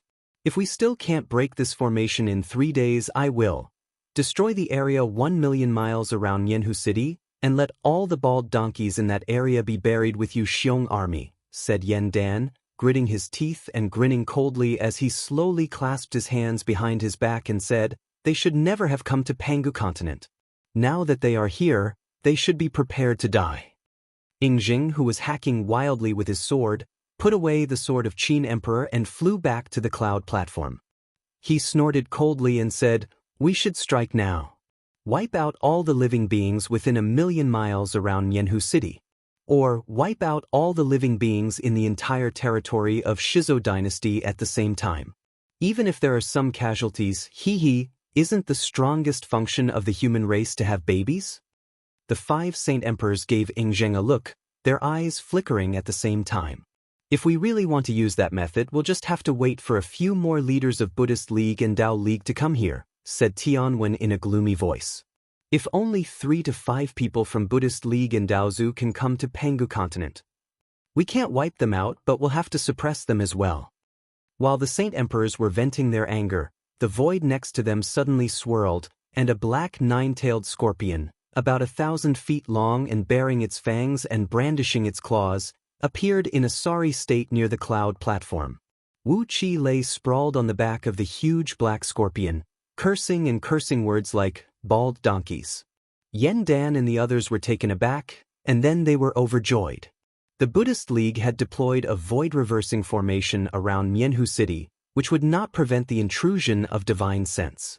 Therefore, Wu Qi could easily see what was happening in the city. He happened to see Gao's two sons behead two of his brothers with axes. With his heart burning with anger, Wu Qi exercised a divine ability and hurried to the vicinity of Mianhu City. With his overall strength of a half-step Dao fusing expert, Wu Qi had consumed 90% of his magic power in just a moment, and he had teleported from the edge of Pangu World to a place 1,000,000 miles above Mianhu City. After swallowing a few spirit pills to restore his magic power, he rode the nine tails and sped toward Mianhu City. However, in his haste, he failed to discover the existence of the void-reversing formation. When he was less than 300,000 miles from the city, he was suddenly surrounded by darkness. When he woke up, he found himself in front of the Vajra revolving formation. Shaking his head, Wu Qi climbed up from the back of the nine tails, looking a little embarrassed. The nine tails, whose mind was also in a mess just now, let out a furious roar. He widened his eyes and let out a long howl at the Vajra revolving formation. A soul-stirring evil howl whistled through the air, but it hit the formation and bounced back. With a loud crash, tens of thousands of DU elites on the cloud platform rolled their eyes and fell to the ground. Their souls were swept out of their bodies by the howl. The supreme oracles brought here by Yen Dan and the others shrieked in fear. Hastily, they cast a mystic technique and forced the souls of these tens of thousands of elite warriors back into their fleshly bodies. Then, they poured some secret medicines into their mouths and hurriedly merged their souls with their fleshly bodies. Only then did they avoid a great loss for no reason. "Wu Qi," snapped Yen Dan. "What are you doing?" Wu Qi shook his head and frowned as he looked at Yen Dan. He stamped his foot against the ground to signal the nine tails to calm down, then flew up to the cloud platform and bowed to the 6 Saint Emperors one by one. He had no choice. Princess Zhonglu had made Wu Qi marry 90,000 women from 6 dynasties, and all 6 Saint Emperors were his fathers-in-law. No matter how strong Wu Qi's cultivation base would be in the future, he would have to humble himself in front of these 6 Saint Emperors.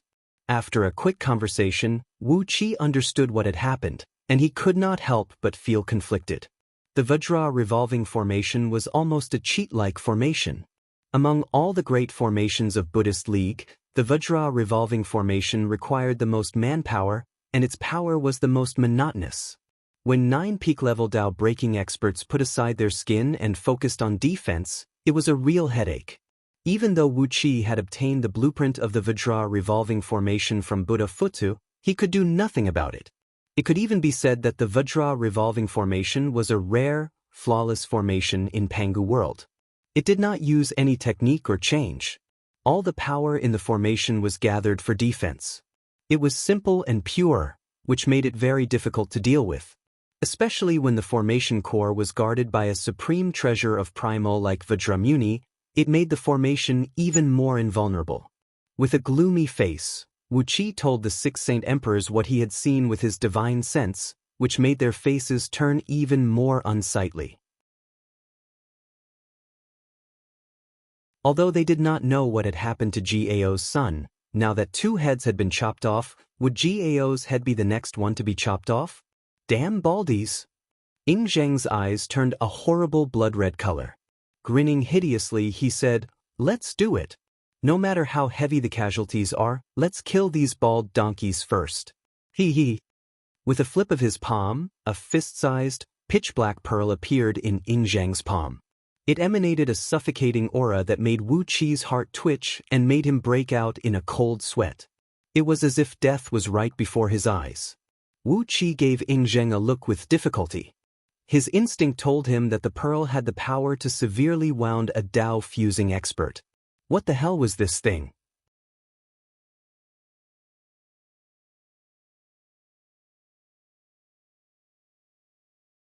Chapter 1047. What the hell is this? Wu Qi was taken aback by the pearl taken out by Ing Zheng. Staring at the black pearl, the corner of Wu Qi's eyes twitched. This was a freak. How could something like this exist in this world? A thing that could severely injure a Dao fusing expert? Moreover, it seemed to be a single-use item, which meant that it was some kind of specially refined Yin thunder. But even an almighty expert of the Tao-fusing realm could not possibly refine something like this, could he? Wu Qi almost went crazy. Which almighty expert of the Tao-fusing realm would be so bored as to refine such a dangerous item? Once this pearl exploded, it would probably blow up almost half of Pangu continent. The muscles on Ying Zhang's face twitched, making him look very ferocious.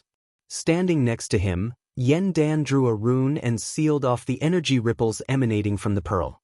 With a gloomy face, he too took out a pearl that looked exactly the same. Yen Dan gritted his teeth and said, "This is Pangu continent, and this is the Oblivion Thunder, refined with the destructive force brought by the great Saint Pangu when he created the world. It can annihilate everything when it strikes." Who refined this thing?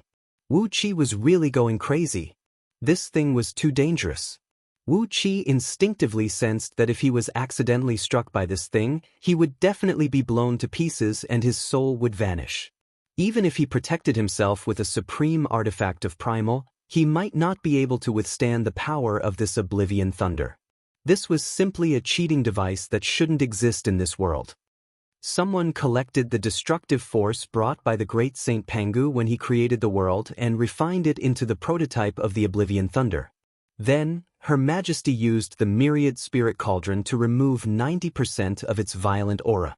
It took her countless eons to finally form it. Chu Ping also pulled out a pearl and played with it in his hand. He blinked his eyes and murmured in a low voice, "Who do you think could collect this thing when the great Saint Pangu created the world?" Wu Qi understood. When the great Saint Pangu created the world, with that tremendous power, which Chaos Fiend God dared to approach. Pangu was the only one who could collect the power of destruction back then, and he was the only one who could create the prototype thunder. Since the Wang clan controlled the All-Spirits Cauldron, which was the original spirit treasure of Pangu world, it wasn't strange for her to have the thunder. Perhaps Wang clan was the guardian of the entire Pangu world, chosen by Pangu. Otherwise, why would she take part in the creation of human beings, design the Tao and Buddhism, and even take out the thunder? Clearly, this was a trump card prepared by Pangu for Wang clan. If Ji Hao had hundreds of these, he could simply throw them to the 33 skies and Vulture Mountain, and the entire Pangu world would be peaceful. Other than the 7 Buddhas and 9 Taoists, the rest of the Taoists and monks were all dead. Wu Qi wiped the cold sweat off his forehead and asked with a gloomy face, "How many of these things are there?" The 6 Saint Emperors glanced at each other. Tianwen narrowed his eyes and said softly, "It's not a lot, but it's not a little either. There are at least 100 of them. However, the power of the thunder is too great. Once it is used without limit, a small half of Pangu world will be destroyed, and the hard work of countless eons will be wasted." Wu Qi's face turned even more unsightly. There were at least 100 of them? That was to say, there were probably more? How many other strange and dreadful things did the Wang clan have? Fortunately, the Wang clan was not a hysterical woman. Otherwise, Wu Qi could not imagine what would happen to the Tao and Buddhist League right now. Moving like a bolt of lightning, Wu Qi snatched the thunder from the hands of Chu Ping and the other 2 Saint Emperors, then shoved them into the small world inside his body. Ying Zhang and the other 2 Saint Emperors were taken aback, then grabbed Wu Qi and said anxiously, "Give them back now. What are you doing with them?" Just now, Wu Qi had used a technique from the Scroll of Stealing. Although the 6 Saint Emperors had the same cultivation base as him, they did not see how he snatched the 3 thunderballs away. Wu Qi just smiled. He slapped his chest and said, "If I help you break the Vajra revolving formation, I'll take these 3 thunderballs as my pay. Give me some time, and if I can't break the formation, I'll give them back to you." With the first thread of innate thievery energy coiling around the 3 thunderballs, Wu Qi was frantically analyzing what they were. If he could devour and digest them, Wu Qi would be able to form the thunderballs with the primal purple energy in the future. If he could form hundreds or thousands of such powerful weapons, who would Wu Qi be afraid of? But he had to be very careful when he was devouring them. If he was careless, the thunder might explode, and he would die without a burial place.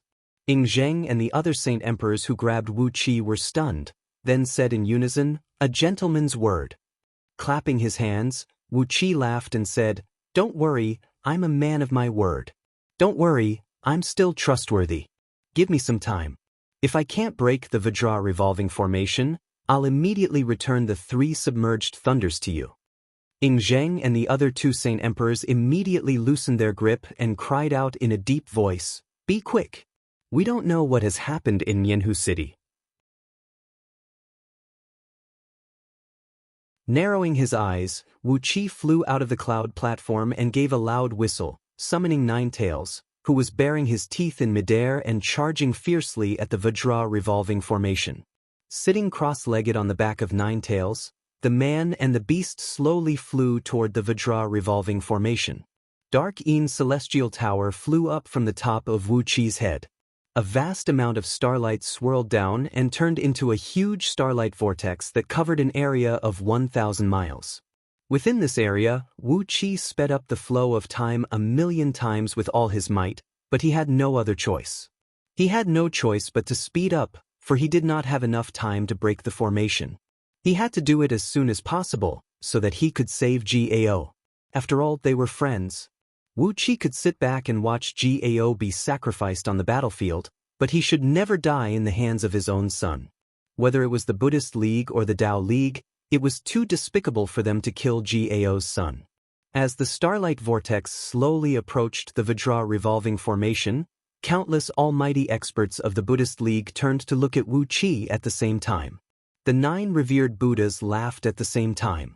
Another fool who overestimated his own strength. Not even the 7 Buddhist patriarchs could break the Vajra revolving formation alone. It was true that Wu Qi had an amazing cultivation base, even stronger than the 9 revered Buddhas, but how could he possibly break the formation? Together with all the almighty experts of the Buddhist League, the 9 revered Buddhas chanted the Vajra mantra in a low voice. The humming sound of the mantra turned into a deafening roar of a heavenly dragon that shook the heaven and earth. The avatar hovering above the formation became more and more solid. It was glowing with a golden light as if it was cast from pure gold, and a swastika was spinning slowly between its brows. In the center of the swastika was a white relic about the size of a human head, which was none other than the supreme treasure of primal world, Vajramuni. The closer Wu Qi and Jiawei got to the Vajra revolving formation, the slower they moved. When they were only 100 miles away from the formation, Wu Qi felt like a fly soaked in glue, struggling to move even with all his strength. Fortunately, the 9-tailed was extremely strong. His shell looked smooth and round, but in fact, there was a trace of sharpness on its surface. The air that was sealed around the great formation sliced across his shell, making a rustling noise that sounded like meat being cut by a sharp knife. It took Wu Qi and Jiawei 6 hours to cover the last distance of less than 100 miles. Now they were outside the Vajra revolving formation, and less than 3 feet in front of them was the golden light wheel that protected the almighty experts of the Buddhist League. With great difficulty, Wu Qi stretched out his hand and punched the light wheel. The light wheel did not budge at all, and Wu Qi could only feel an explosive counterforce coming whistling towards him, going through his arm and smashing into his internal organs. A deafening rumble rang out from within Wu Qi's body as the counterforce shook his internal organs. His heart, liver, spleen, and lungs were ringing at the same time like a great bell. A tremendous sound wave spread out from his body, turning into white shock waves that one could see with naked eyes and sweeping across the surroundings. The 9 revered ones in the core of the formation looked at Wu Qi in surprise. The counterforce of that blow was enough to shatter an ordinary Tao-breaking realm zenith heaven golden immortal. Judging from the loud noise coming from inside Wu Qi's body, it was obvious that the counterforce had shaken his internal organs. However, Wu Qi didn't seem to be injured at all. This was simply impossible. This person is unfathomable. Disciples, do not be careless. The first-era sovereign warned in a low voice. Many great figures of the Buddhist sects and Chi-Chi looked at Wu Qi. But soon, they could no longer see Wu Qi's figure. The torrent of silver starlight turned into a huge whirlpool, slowly spinning around Wu Qi. The power of the stars and the power of the formation clashed against each other, producing a loud rumbling sound. The dazzling fiery light flickered rapidly, and Wu Qi's entire body was wrapped in all kinds of flashes. The 9 world venerables used their Buddhist eyes to spy on Wu Qi, but they couldn't see what Wu Qi was doing. Activating million times time acceleration, Wu Qi's recently recovered magic power rapidly flowed away. Time flew by, but the Vajra Revolution Array wanted to freeze both time and space. Wu Qi accelerated time, and the array froze time. 2 opposing forces clashed against each other, and suddenly, a ripple appeared on the golden wheel. Wu Qi spat out a mouthful of blood, and the great figures of the Buddhist sects inside the array were shocked. Their chanting voices suddenly rose by a notch.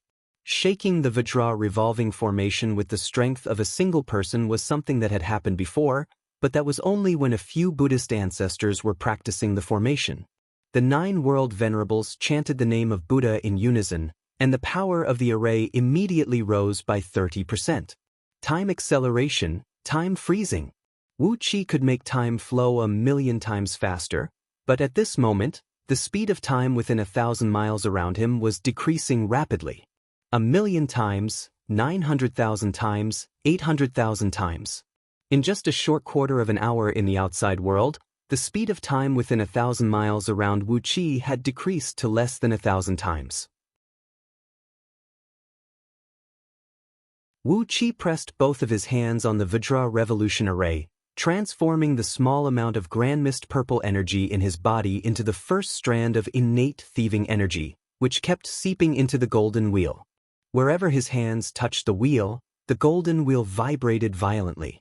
Faintly, one could see wisps of golden Buddhist light flowing into Wu Qi's body. His magic power, which had been greatly consumed, was rapidly recovering. Wu Qi's divine sense had merged with the thieving energy, carefully seeping into the array inch by inch. Gradually, the time around Wu Qi accelerated, and his divine sense had already touched the core of the array, the Vajramuni. You're tuning in to the Passion Pages YouTube channel. We're so grateful for your support, and don't forget to subscribe to join us on this incredible journey through captivating stories. Your generosity through donations truly makes a world of difference, as it's the primary source of revenue that allows me to expand and enhance this channel for you. Thank you from the bottom of my heart for being a part of this adventure.